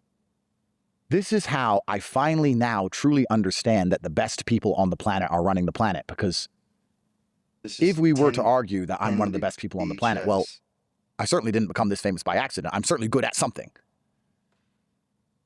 The only refuge for me is over there. And we all want peace. No matter how big of a tough guy you are, you want to sleep in your bed at night. You want to hold your kids without concern. You want to walk around without the constant anxiety and fear. I mean, no matter how much you fight them, you end up with PTSD, you end up with anxiety disorder, you end up with stress. And when they say there's a nice place, all you have to do is leave all the people who are calling you names. They don't even like you.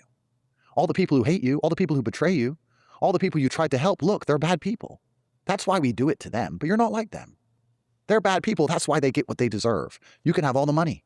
You can have all the fame. You can have anything you want. All your problems will go away. You can have everything.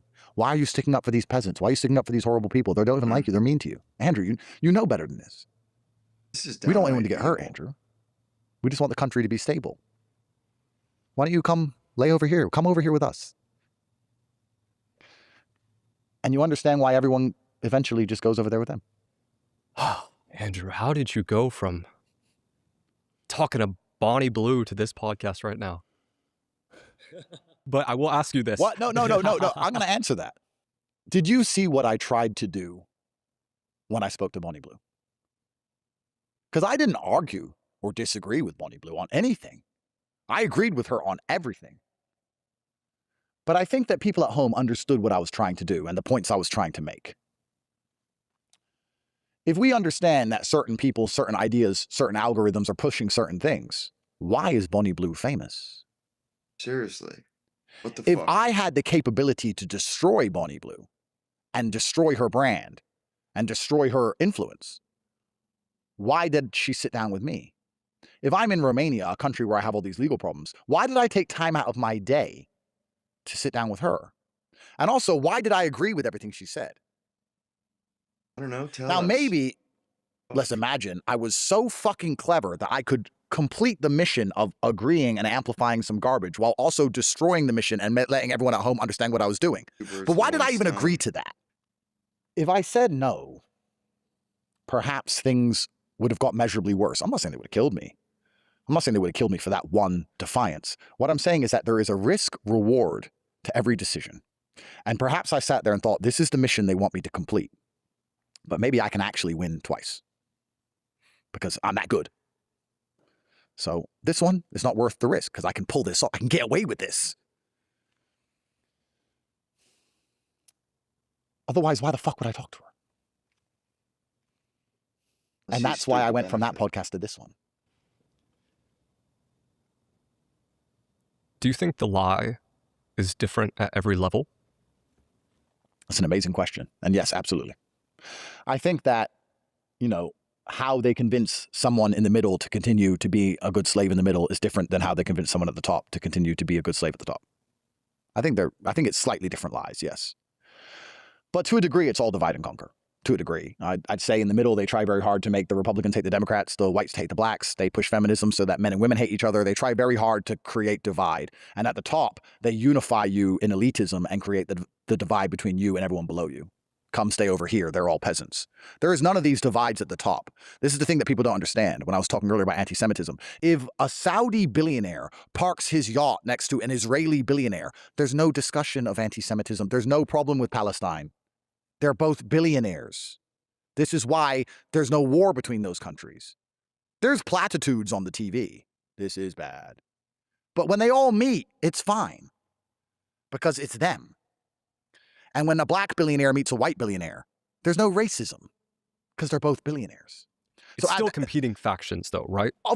It's competing factions, but what are the factions competing for? They're competing for influence. And it's influence over the less important people. It's over the masses. And it is competing factions, but it's competing factions in a very amicable, it's just business way. But there's no genuine beef between these people at the top. It's like World War II in Stalingrad, which was the most heinous and probably most destructive and most difficult battle of the entire war. And all these people died. But when the Germans surrendered, when Paulus surrendered to Zhukov, he went for dinner. These are the generals. At the bottom, they shoot each other in the fucking face, but the generals is a bit different. You all have a nice dinner and you talk about it. It's just business. So at the top, instead of trying to divide you against other people at the top, they just, through the careful construction of the reality I've just described, they just point out to you that everyone below you is a piece of shit and that they don't deserve you. And this is why the elites manage to stay the elites. This is why the elites operate how they do. And the elites aren't often people you can name. They're just families which control and own everything. I have this habit because I have so much. Like all the nepotism with our presidents and politicians. I think what George H.W. Bush is like Clinton's cousin, Hillary Clinton's cousin. Barack Obama is fucking related to George W. Bush. It's almost like a fucking monarchy, man. And they just trade the seat. It's money. And I try and find things to buy because there's actually nothing to buy. I have every car on the planet. I have like all the $6 million cars. You think a $6 million car? Well, I have 9 $6 million cars. I have everything. I have all the diamond watches. I have jet, bow. I'm rich. So it's like, but I'm still like from the streets. So I'm like, I need to buy stuff. So I like go on these really expensive auctions and try and like buy diamonds and buy shit.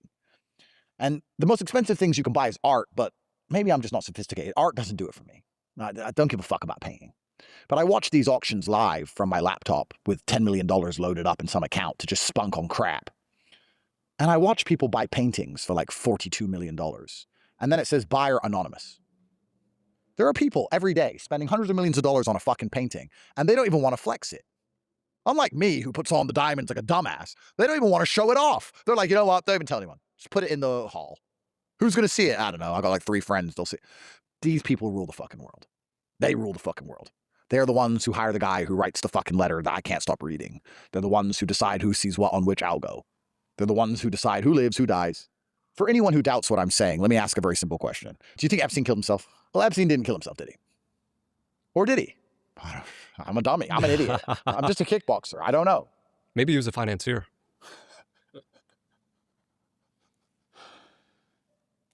Have you ever wondered why the Western world has such a confused view on sex? Because sex is promoted everywhere. Girls are told to be whores and told to do OnlyFans and told to be promiscuous. But when they act promiscuously with a man, that man is at constant threat of being accused of forcing her, even though she's already decided she wants to be that way because she was psyoped long ago. And we have rappers who sing about, I'm going to get rich, get a load of hoes, and drink alcohol and do drugs. And everyone listens to the rap song. And then they get rich, and they do drugs, and they do fuck hoes, and they go to jail for it. And marriage is not supported, and any man with a brain can't get married because it gets wrecked in court. Destroyed. And everyone's just fucking everyone all the time, but it's also the most heinous thing ever. Like, we live in the most promiscuous society in history. But if you're a politician, you're not allowed to have not even two girlfriends. You can't be trusted. Why? Why were there no Russian billionaires on Epstein's island? Because Russian billionaires are allowed pussy. This is a thought experiment. If I'm a Russian politician, I have my wife, and I've struggled my whole life to become important, and I've taken a lot of risks, and people wanting me dead, and it's very stressful, and me and my wife have grown old together, and I love her very much, but I'm now 58, and my wife's 58, and I love her, and I want to be with her, but she's 19. And I'm a man. Well, in Russia, I'm rich. I just fuck her. No problem. In America, you can't do that. Not allowed. So why have they tried to put this weird suppression? Do you understand what I'm saying to you? Why have they put this weird suppression on sex, especially at the elite level? And then, for example, let's imagine a man came along with the solution. Hey guys, I've got an island. No one will know. Your wife's ugly and old. You don't want to get all rich and important and powerful and not fuck. You and your wife haven't fucked in 20 years. You don't have to fuck kids. I've got normal women. I've got 18, 19, 20-year-old women too. It's an island no one's going to know. I've got all the powerful people, all the friends. We can talk over there. Just think about it. Why would they suppress sexuality so heavily unless their intention was compromise? Their intention was specifically, because every man wants to fuck. Every man has a sex. Imagine taking something, it's like taking food. It's like starving all the important men so you could wave around a bread roll. Hey guys, got cake. Why do we starve everyone important specifically and then start waving cake around? Because other countries don't do that. But in the West, they've got the population so psyoped. If I were to say to you right now that the president should be allowed to have any beautiful woman he wants, he's the fucking president. Not to abuse them, not to hurt them, but if the woman chooses him too and they want each other, he's the president, give him a chick. Me even saying that is considered completely insane. There's going to be some Christian retard now sitting there. I believe in the sanctity of marriage. Because they don't understand the game we're playing. The only reason why the population's been psyoped to believe that a man should be stuck with his wife only and not enact any of his natural urges is so they can deliberately starve the people in power so they can wave the cupcake around so they can get compromise on all of them. Do you have any idea how many fucking sex parties I've been invited to? Because dudes fuck. If I had ever been to any of them, I'd be gone. I'd be done. This is the game we play. This is the world. So why does it not happen to Russian billionaires? Because they're allowed girlfriends. So even the morals of our society, even the things we believe are parameters for good, are only being promoted by the system so they can retain control. Because if they were actually good, the system would be against them. And this, perhaps that was too deep for most people at home to truly understand what I'm saying. But nearly everything, every idea in your mind that you're holding, everything you're thinking about, everything you believe to be good or bad or true or false, or the version of history, or everything that's being promoted by the system, everything you're told to do, you need to sit down and go, why do they want me to believe this? You have to allow manipulation to find out where your enemy wants you to go, then use your mind to break the trap and punish the perpetrators. So of course Epstein didn't kill himself. And of course he wasn't a financier. Epstein had a bread roll. And it was his job to wave it around to the starving. And they deliberately starved the most powerful people on the planet so that they can get whatever they want via the man with the bread roll. And when this scam started to unfold, the people who were previously starving could never admit to the population that they ate a bread roll. And there's a lot more of them than there is of him. So what's the easiest way to shut someone up forever? Now, of course, I could be wrong.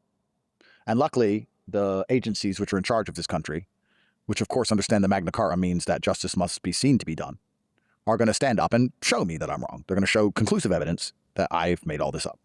And they're going to say, Andrew Tate is wrong. Here's the proof. They're not going to lie about it, say there is no video, then there is a video, then the video's edited, and then the video looks different, and say there's no file, then there is a file, and change their story and go back and forth, because that would destroy public confidence. So they're not going to do that. They're going to stand up and show the truth and say, look, this is what happened. Here's the proof of it. Believe in us. This is our job. This is what we do. This is what you pay us to do. Here it is. Investigate yourself. Look this up. Verify all these facts. We want everyone to understand that we take this very seriously. That's what they're going to do. Because if they did anything else, they'd be covering something up, of course. What the fuck? What's your Occam's razor for deciding what the psyop is? Because I think of something like marriage, right? Obviously, it's been promoted for so long. And then you see something like never get married pushed by the algorithm by people like you, people like James Sexton, a famous divorce lawyer I've had on the podcast. How do you know which one's which? Well, let me answer that. Every single idea is Trojan horsed. So you have to identify the Trojan horses. Every single idea has poison inside of it. Every single idea is an apple, and the seeds inside have been replaced by the Matrix to be poisonous. The Matrix is feeding an algorithm to some young man, convincing him to never get married because they've done the analysis on that man, and they've concluded that if he isn't going to get married, he isn't going to have kids, and that's what they want. They don't tell me to not get married because they know that I will just have kids with anyone, anyway. Me and Tristan have had so many kids now, I don't need your fucking stupid piece of paper. I can find a beautiful young lady and say, I'll take care of you, give me a kid. And she'll say, you're Andrew Tate, okay, and I'll have children, which they don't want. So my algorithm's trying to convince me to get married. Why? So that they can pressure my wife, Domesticate him. send her letters in the middle of the night that convince her to spy on me or leave me or take the kids away. Very convincing ones, enthralling ones that you have to read over and over again. Get someone near me who's weak psychologically that they can lean on because they can't lean on me. Or get someone near me who will take half my money, take half my bullets in my gun. That's what money is. It's how you hire lawyers. It's how you hire PR teams. It's how you hire security. So for me, my algo is get married, Andrew, get married. Another man's algo is don't get married, don't get married, don't get married. Because none of the ideas are real. Everything is Trojan horsed. They take something beautiful, like marriage, and they find a way to put poison in the middle of it. And they take something intelligent and smart, like protect your assets, or don't get married to a fucking whore, and they put poison in the middle of that. It's all poisonous. The real question is, why are you reading what you're reading? That's the question. Why are they trying to convince you to not get married? And why are they trying so hard to convince me to get married? That's the question. So for me, to answer your inquiry pessimistically, how do you know what the psyop is? Everything you see is a psyop, or you wouldn't see it. So stop looking? I don't think you can stop looking because that makes you ignorant. I actually think it's fairly simple. It's like inverse Kramer. Have you seen the inverse Kramer? Kramer is the man who stands on the TV and tells you what stocks to buy. And he's always fucking wrong. And if you do the absolute opposite of what he says, you make more money than if you do as he says. I'm not saying do the opposite of everything you see, but I'm saying that you can understand the direction they're trying to push you in. So perhaps you should sit and go, okay, they want me to do this. This is the game. They want me to do this. Why do they want me to do this? Why do I believe they would want me to do this? Because I don't want to fall into any traps. If you do not allow your enemy to attempt to manipulate you, you're going to end up where they want you to be on accident. If I'm your enemy and I say to you, hey, I want you to go over there, you can say, no, I won't go over there. But if I'm your enemy and you don't talk to me and you just decide to walk around, you're going to end up exactly where the fuck I want you to be. So you need to analyze these things. Don't stop looking. You need to pay a lot of attention, in fact, and be like, okay, what do they want from me with all this shit? What if this is even real here? And what are they trying to convince me to do? There are some overarching themes. I believe that they don't want the world to be populated. I believe they're trying to reduce the number of children that Westerners specifically are having. They want third worlders to have children because third worlders are prepared to accept a lower quality of life. And they're unhappy with the quality of life that Westerners now believe they deserve to function in society. So they don't like us. If I was in charge of a government and I was going to steal a whole bunch of money, do I want my government filled with native people who have lived in the country for hundreds of years, who believe in the country, who understand the law, who are smart, who are intelligent,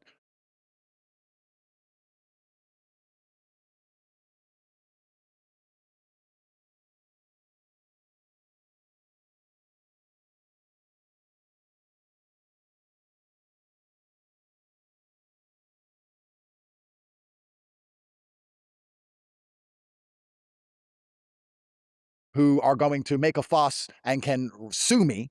Or do I want the country filled with some random third world retard who turned up a week ago who can't even read the news? I mean, which is easier to steal from?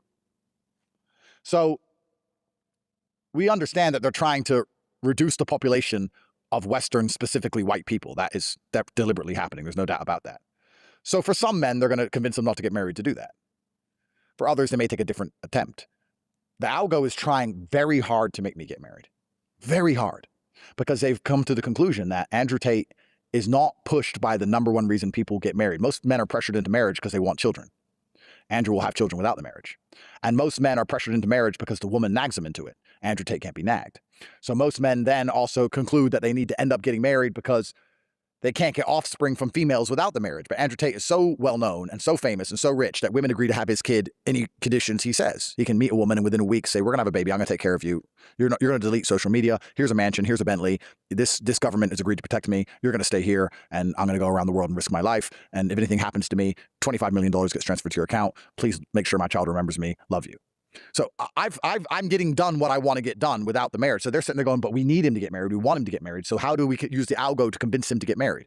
Well, there's Christian accounts telling me I'm a bad dad if I don't get married. And there's men saying that I'm a misogynist because I won't marry a woman. And then there's women saying that my women will love me more if I finally do it. And then there's letters in my inbox saying that they found out who one of my women is and she's so beautiful and she loves me so much. And, you know, maybe I should consider settling down. And all these problems in my life come from women. And if only I got married, then I could settle down. I wouldn't have these problems anymore. And all these fake accusations from these girls. And they're trying to convince me. Why do they want me to get married? So they can lean on my wife. So they can send her enthralling letters. She might even stab me in my fucking sleep. Who knows? It's just another Why way do to they want to at get him. this person next to me so badly? Have you heard the insane attack. conspiracy theory that Erica worked for the CIA? Erica Kirk? I mean, supposedly she was in a CIA video 10 years ago. He was. How did those two meet? Where? I mean, if there was a guy who had massive influence and you had to put someone next to him all day, every day, who could report on what he does and talk about what he's saying in private and try and influence him in certain directions. Interesting. I don't know. Weird. But on top of it all, I can't say that part.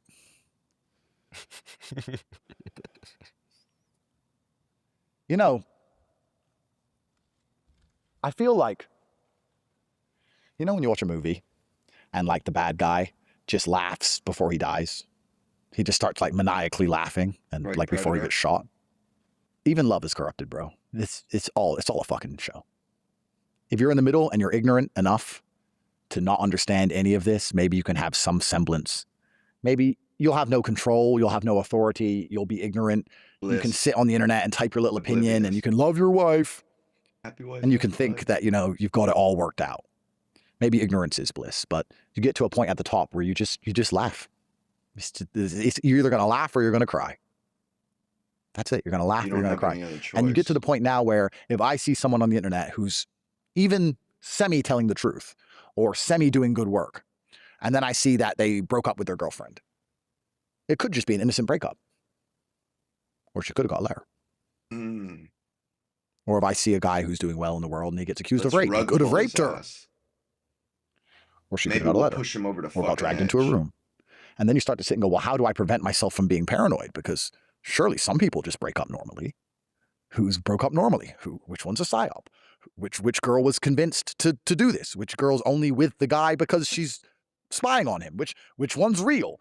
Which love exists? Which love is fake? And what, do I just go crazy? Right? How do I work these things out? There's no place like, to fucking. There's no safe I'm not going to name spaces. names, but I knew some very, very powerful people who were saying that, you know, they were complaining that they couldn't get their job done. They were having a lot of problems with their wife. Who's giving your wife problems? You're not even home. You're busy doing your fucking work and she's living a perfect life. Why is your wife so aggressive to you? Who's convincing her to be this way? Oh, she isn't getting letters. It's just her friends. Well, who the fuck are her friends? Are they getting letters? You know, it's like you get to a point like, am I fucking paranoid? Have I lost my mind? I don't believe anything anymore. I can't argue with my own girlfriend without saying, who sent you that idea? Where did this come from? Oh, my friend. What friend? Who? How long have you known her? 10 years. It's like, no. Sketch. I'm under attack. And I guess my hardest battle now isn't even staying alive, Jack. Because between you and I, I can only scare you with something for so long. If people came in here with guns and waved it in your face, you'd be scared. But if you were held hostage for 4 months, by the 4th month, they waved the gun around, you'd be like, oh, fuck off. Just shoot me then. Right. You My get hardest tired of it. battle left is staying sane. My hardest battle left is saying, you know what? Maybe they just broke up. Maybe he's shit in bed. Maybe there is no big government conspiracy. But I don't want to ever get to the stage where I start sitting here going, maybe Epstein killed himself. Yeah. I'm not a dumbass. So I got to find the balance. And You to don't want come to full drive yourself circle, insane. to actually properly answer a question you previously asked as to why I still try and free people from the Matrix when they're so ungrateful. If I actually think about it, I think that talking through my ideas and explaining what's happening to me and explaining as much as I can of what I know isn't for them. It's so I can stay sane. Mm-hmm. I think I do this. I think I'm here in LA at It's like 1 in the morning release valve. when I haven't slept in 21 hours, rushing around the city with armed security to come talk to you, not to free anyone's mind. It's for me to explain what's happening so that maybe Get I off can his better chest. understand what's happening. So I think it's for me, It if is. that makes sense.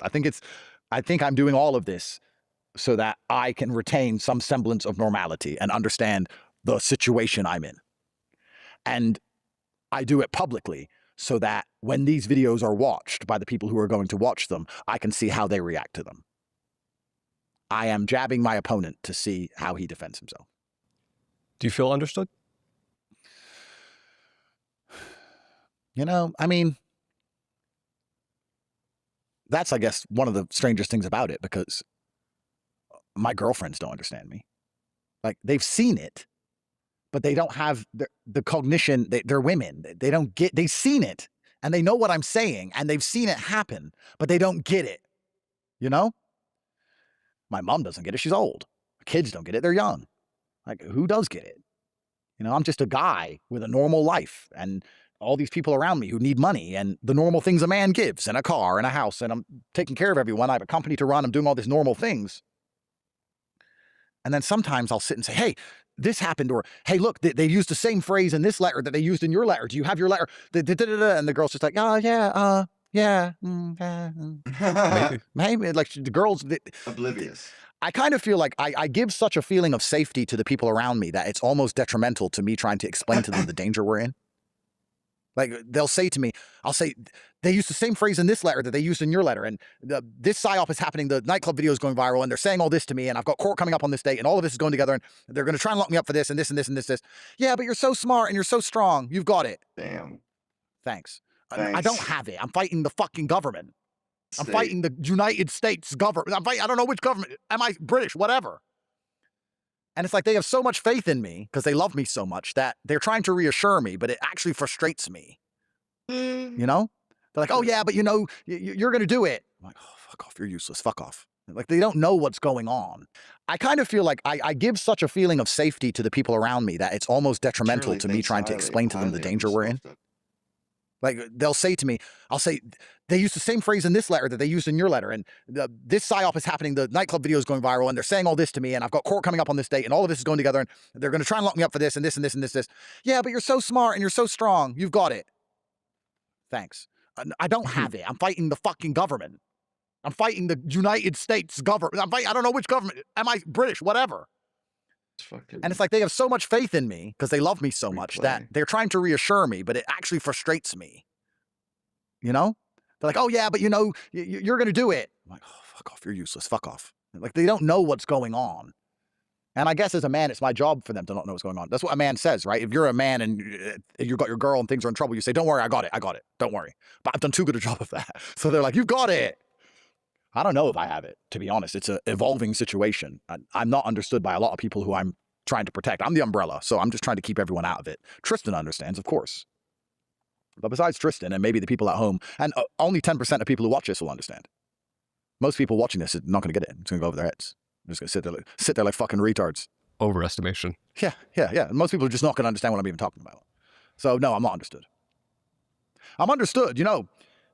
Let me ask you a question. Would you argue that most people want to feel understood? That's quite comforting, right? To feel understood.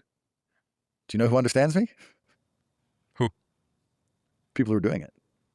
The other team. People who are saying, just come over here. Look, they don't understand. We get it. And also we get things you don't yet get. There's so much about the world and how it all works. And We could show maybe you can help us. That Jack Neel guy has got a pretty big podcast, you know. You've met him a few times, Andrew. Maybe you can go do another one. Maybe you could say this. Maybe you could say that. Maybe you could go do a podcast with this beautiful young lady. Her name is Bonnie.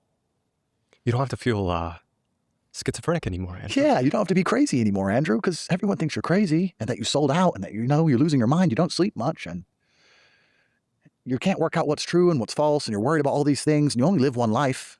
And you're just sitting at home, just trying to analyze every conversation. Every time a waiter brings you a drink, you're analyzing the conversation and you're worried about, you're watching his hands as he puts the coffee down to make sure he doesn't reach for anything. And you have security around you everywhere you go. And, you know, why do you want to live that way? For what? Who are you helping? What's the whole point of all of this? We understand you, Andrew. We understand. No one else is this paranoid. No one else with your fame and money doesn't seem to be so worried about these things. Why are you so worried about these things? Andrew, I have a gift for you if you want it. Do you promise it will not explode? Hopefully not. No, that's a bad thing to say. What do we have here? Ha I'll just say Year this. of the Snake. I'll say it briefly. Yeah, Year of the Snake. I just do want to say thank you because Wow. These are amazing. you and Candace both took a chance on me when I started this podcast, and Yeah. you might not know this. I think it's probably the fastest growing podcast ever. Wow. Besides, maybe Fresh and Fit's pretty close. Yeah. There's this channel called Diary of a CEO, but I think it's the fastest. Diary of the CEO. They're fucking yeah, everyone always asks me about you. stooges. Well, I mean, Fresh and Fit, obviously Scum. I know Fresh and Fit very well, but Diary of a CEO are not independent thinkers. They're told what to say and who to say and who to have. Fucking And A, they are. so when it comes to Matrix free or Matrix resistant, if any of us are free, then you are the fastest. So congratulations, sir. These are amazing cigars as well. Thank you very much. This is, you made my day. Cool I'm fucking gonna gift. enjoy You can the have rest one of in the- here if you'd like. Nah, I'm okay. Not now. But thank you very, very much. Of course. Yeah. Yeah, amazing. Thanks. I know Tristan smokes cigarettes Yeah, mostly. yeah, he's got used to the habit in jail. You know Alex Ramosi, Tony Robbins, they did a podcast together recently. They're talking about this idea of when a man walks on the moon, he comes back home and like he often becomes an addict. He becomes suicidal. Often, Many of how these many people like guys go to spiral, the like many of moon? the astronauts that went to the moon. Because they're chasing another high? It's just like I've been to the top, you know? So now what? Yeah. I guess after becoming the most Googled man on the planet multiple times, making hundreds of millions of dollars every year, and conquering most of what can be conquered, what is the thing that keeps you from killing yourself? It's a good question. And I don't feel like my life is Fear of the boring in any unknown. regard. I don't feel like I've peaked and I'm now living this bored, mundane life. I think boredom is what's so dangerous and destructive. If you sit at home and think, I'm never going to feel that high again. In fact, my problem is very much the opposite. My problem is that I feel too high all of the time. I have anxiety all of the time. I quit drinking 4 years ago, and everyone thinks I quit drinking because of Islam, but they don't understand that I quit drinking because you drink when you Bad want for you. action. And my life has so much action in the negative that I don't want action in the positive. For example, me coming into this podcast studio was nerve-wracking. Me Jeez. getting out of the car and making it into a building with nothing bad happening to me, I feel adrenaline. I lost my fight because I had so much adrenaline. I had like an adrenaline dump after the second round. I said to my coach, I feel weird. I have like some adrenaline dump. I don't know. I wanted to fight too much. It was the weirdest thing in the world. After the second round, I stopped punching. I just stopped punching. It was like fucking Weird. odd. I have so much adrenaline, so much anxiety that I can't think of a more blissful feeling than boredom. I would love to be bored. I would love to have gone to the moon and come back and be like, oh, life's boring now. I would love that. My dream day is a day where I just sit and nothing goes wrong and nothing happens and no one messages me and no one says anything to me So and I'm just left days. bored. I really hope that day Cops. comes because I'm at the point where I can't go to a restaurant without being nervous as the car pulls up. That's where I am. So I'm on the fucking moon in my head because I can't go anywhere. I can't go to a club without an international incident. I can't go into a restaurant without worrying about getting fucking shot. I can't check my emails without expecting a problem. I can't land in a country without expecting an arrest. I flew here expecting to be arrested. This is the first time I flew to America since Ron DeSantis started his bullshit. All his bullshit he did. And I flew into Miami. I fly in. When the plane comes down, everyone's like, yay, we landed. I'm like, jail. Our last podcast, It's you guys fucked got up what arrested like a couple days DeSantis later. did. Fuck him. He Well, Jack, lost let's a hope lot it's of not respect for him when he did that. Otherwise, we know what comes next. And then when I go to Just jail, wielding the I'm like, power well, I of hope the they don't kill state me in against this cell. individuals. Hope I don't hang myself. I would never kill myself. If I hang myself, I got assassinated. So my life is a roller coaster. I understand the point, but I'm not fortunate enough to suffer from that consequence. I haven't been to the moon and come back home to a picket fence and a happy little life, and I just sit there bored. That doesn't happen to me. I don't have that. I'm still on the moon, dodging bullets. How do you stay motivated to keep winning? Matrix, Well, I have a responsibility dodging to stay slow-mo alive primarily bullets. for the people who need me. I think that's the reason they're trying to convince young men so heavily to not have kids, because when you have kids, you are prepared to defend your society and your home and your street and your town and your country to a different level than when you don't. If you don't have children, you can say, you know what, I'll move to Japan.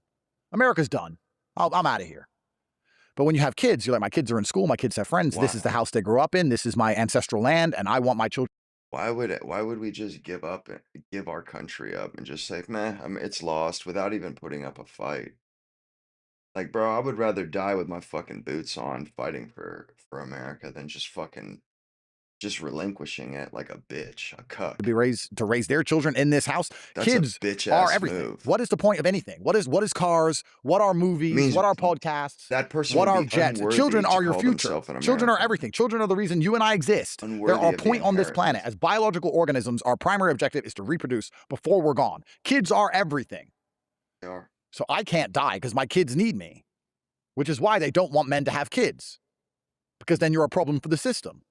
They want you to stay childless and smoke weed and play video games and watch porn Obviously. and believe the algorithm you read, Obviously. because now you're subdued.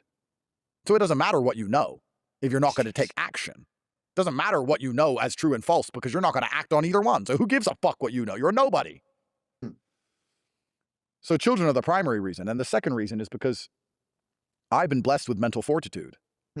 And, 99% of people who complain about how I handle my situation, if they had been through what I've been through, would have killed themselves. 99% of people would have. People have killed themselves for far less. So 100%, there's a large percentage of people who would have just said, I can't take this anymore. It's never going to end. I'm going to top myself. Remember, the time I felt it the most, and I said this on PBD, so I'll say it again. The time I felt it the most was when I was on house arrest. I've been arrested by the Romanians twice. I've been charged with 21 crimes, and the Brits issued an extradition warrant. And I went to jail again for 24 hours. And the Romanian judge said that we're not going to send him to England until his Romanian case is finished. And I said to my lawyer, what does this mean? And he said, when you finished all 21 charges in Romania, they're going to send you to England. And I said, so what, if I go to jail? He goes, of those 21 charges, if you get convicted to jail, you're going to serve 10 years in jail in Romania and then go to England back to jail and start all your criminal cases in England. And I was like, what if I don't go to jail? He goes, well, then you're going to go to court for years. And after that, when all the charges are done, you're going to not go to jail and get sent to England and do your criminal case there. I said, so you're telling me for the next 10 years of my life, I'm going to be locked in my house, locked in jail, or going to court in 2 different countries, looking at 33 different crimes, 33 different legal cases for 10 years? And he goes, yeah. And then I got there.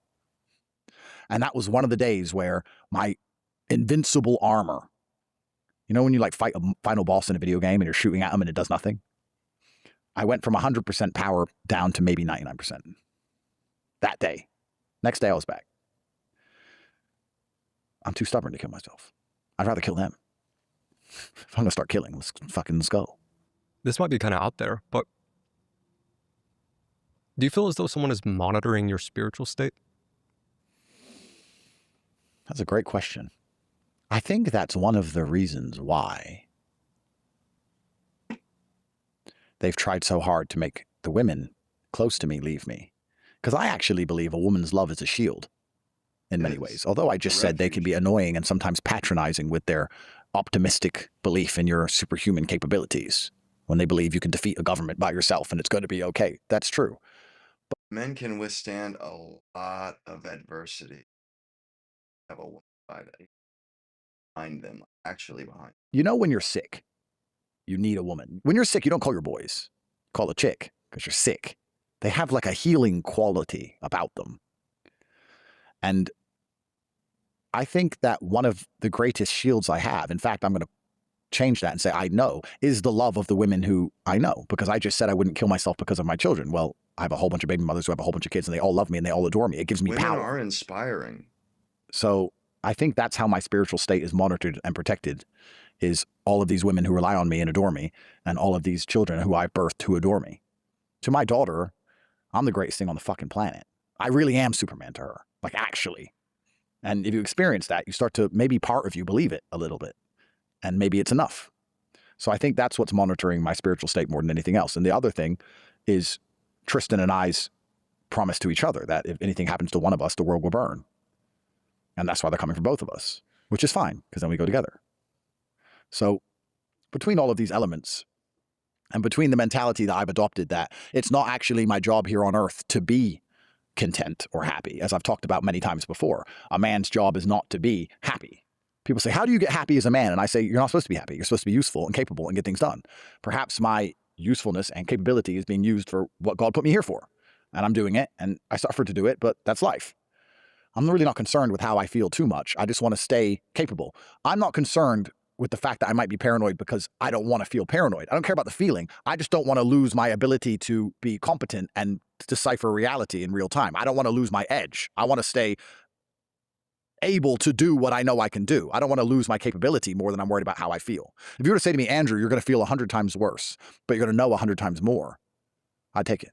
Really? Oh, 100%, I'd take it. So good. Are there some parts of it that you feel as though you still don't know? I can't know everything. I know enough, but I can't know everything. I'm sure there's a lot I don't know, but I probably know enough. I would say maybe 50% of my puzzle is missing, but I can see what the picture is. And it's not too hard to fill in the gaps. And maybe they haven't confirmed it to me, but enough other things have happened.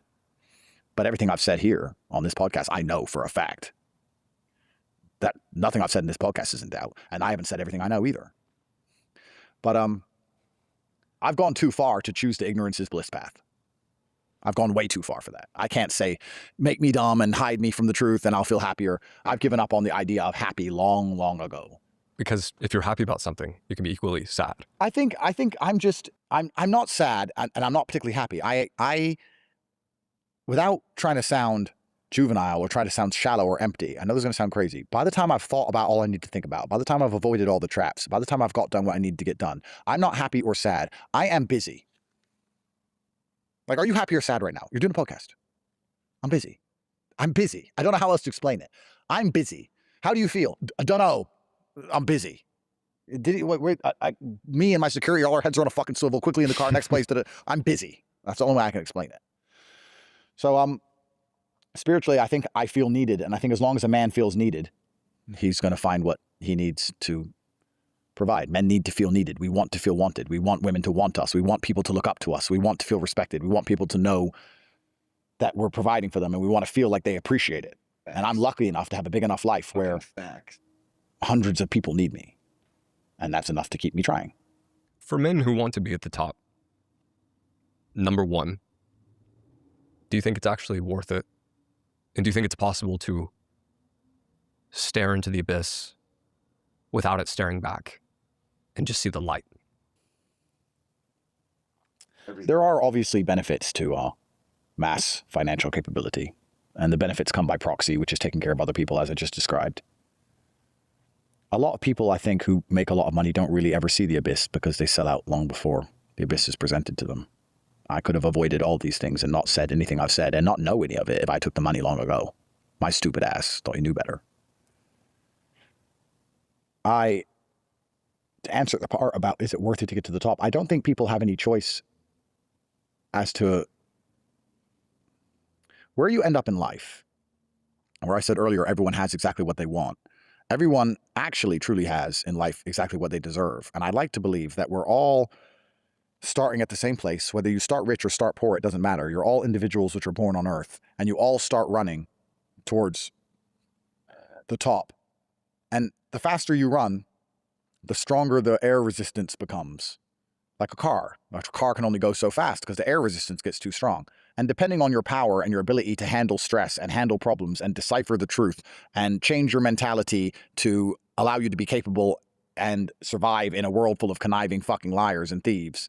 And as you go forward, most people, the pressure gets too much and they just stop where they are. because the pressure's too much, and that's where they're going to exist. And some people exist at the very bottom because the pressure's too much to even have a basic job, and some people are stuck in the middle because they can have a job and they can be a manager, but the pressure's too much to start a company. And some people get up here and they're well known and they're famous and they have some money and they're in movies, but the pressure's too much to find out the truth and look into the abyss. And some people are just too fucking strong for their own good, and they keep pushing and pushing and pushing and pushing, and then perhaps they get to a point where the air pressure's so hard that they can do a podcast with Jack Neel and they can say half the truth, but they can't tell everything because even for them the pressure's too much. Even though they're one of the strongest people on the planet, even though they moved the entire world and shifted the Overton window, there's still so much pressure coming back at them, and they're just one fucking man that is too much even for them, and that's enough, and they have to stop. So maybe where we end up isn't even really up to us almost. We're all trying, and it just depends where the weight gets too much to bear. If the weight was too much for me to bear long ago, I could have taken $500 million and just wore pairs of Levi jeans and fucked all this off. But I'm an idiot, and I thought I was a tough guy, and I kept going. And now I'm at a point where the weight is so heavy. I mean, have I stopped moving forward? I don't know. But I've stopped saying everything I know. I used to say everything I knew in my brain. Me too. When I started this journey, I was saying everything I knew. And now I say 30% of what I know. But I'm telling more than I did back then. So I'm hiding 70%, but my 30% now is more than the 100% of the beginning of the Tate brand, of when I was the most famous.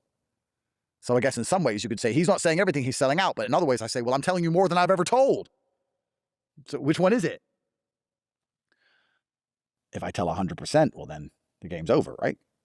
And you think, oh, well, I'll tell 100% and the whole world will crumble and change. But I've learned that everyone's just a eunuch and the algo's got them all under control. If I told everything I know on this podcast, it would be viral for 2 days and then no one would do anything. And then they'd say, here, IRS, and I'd die in a plane crash. Even if you said it, people wouldn't believe you. And the world continues as normal. So what's the fucking point? Nobody does shit because everyone knows enough to riot and they ain't doing that now. So what the fuck? Nothing's going to change. They're going to sit there and go, even if they believe 100%. So they go, wow, that's crazy. Have you seen that? Wow, wow. Video games. So what the fuck? And then I die.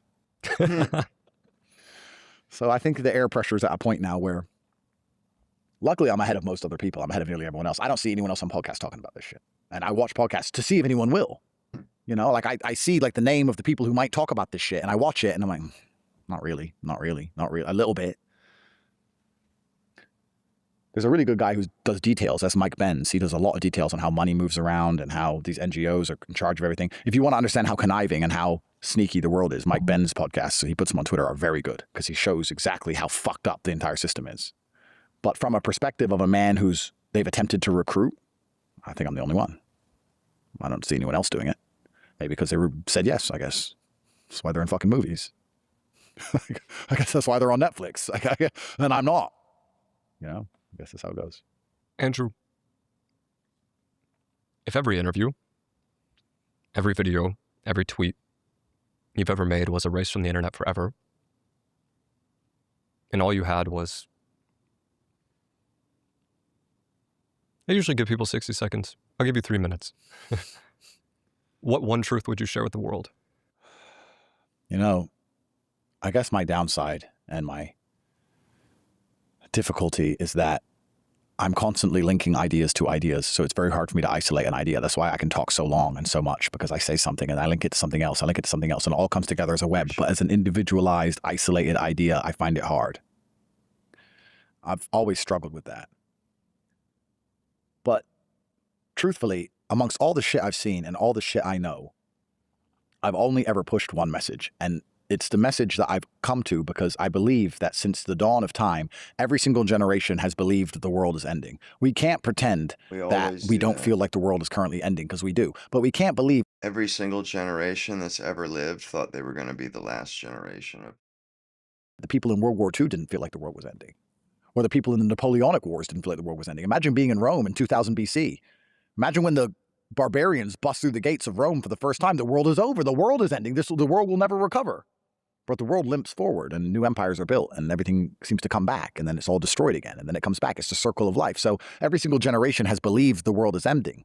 And it seems that in my simplification of all of these hyper-complicated historical events and hyper-complicated problems, the only thing that's ever resisted enslavement or built a society worth living in has been bands of brothers, of good men who stick together, who are brave. The reason I push masculinity is not because I'm trying to be the world's biggest tough guy. It's because I actually believe it is resisting to the enslavement. I think that a bunch of men who say, we're not afraid of you, We don't believe you.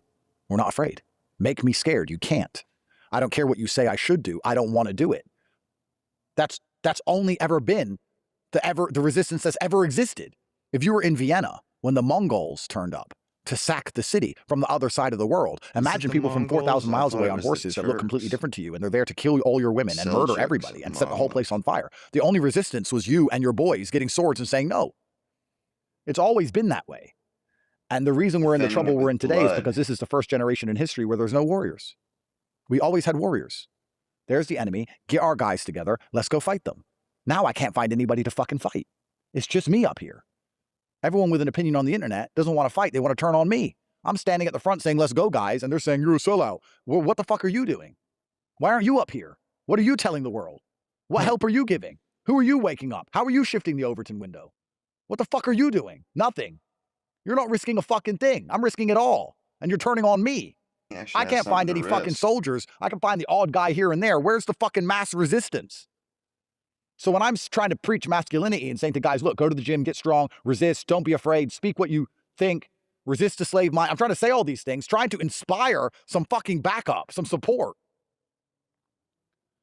Masculinity is the answer to the trouble we are in. And if it's not, and I'm wrong, then please somebody else give me a theory. Because I can't think of anything fucking else. And truthfully, dude, well said. By the time AI gets absolute complete control, unless we get some balls back and put some parameters in place, well, then it's over, isn't it? We're serfs. Yeah. I don't think it's too hard to imagine in 100 years, most people walking around with a Neuralink, and they're not allowed. They're not capable of thinking what I think. They're not capable of saying what I say.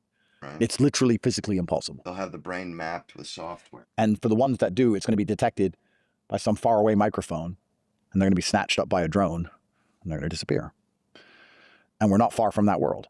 And women can complain, and women can protest, and women can riot, but nobody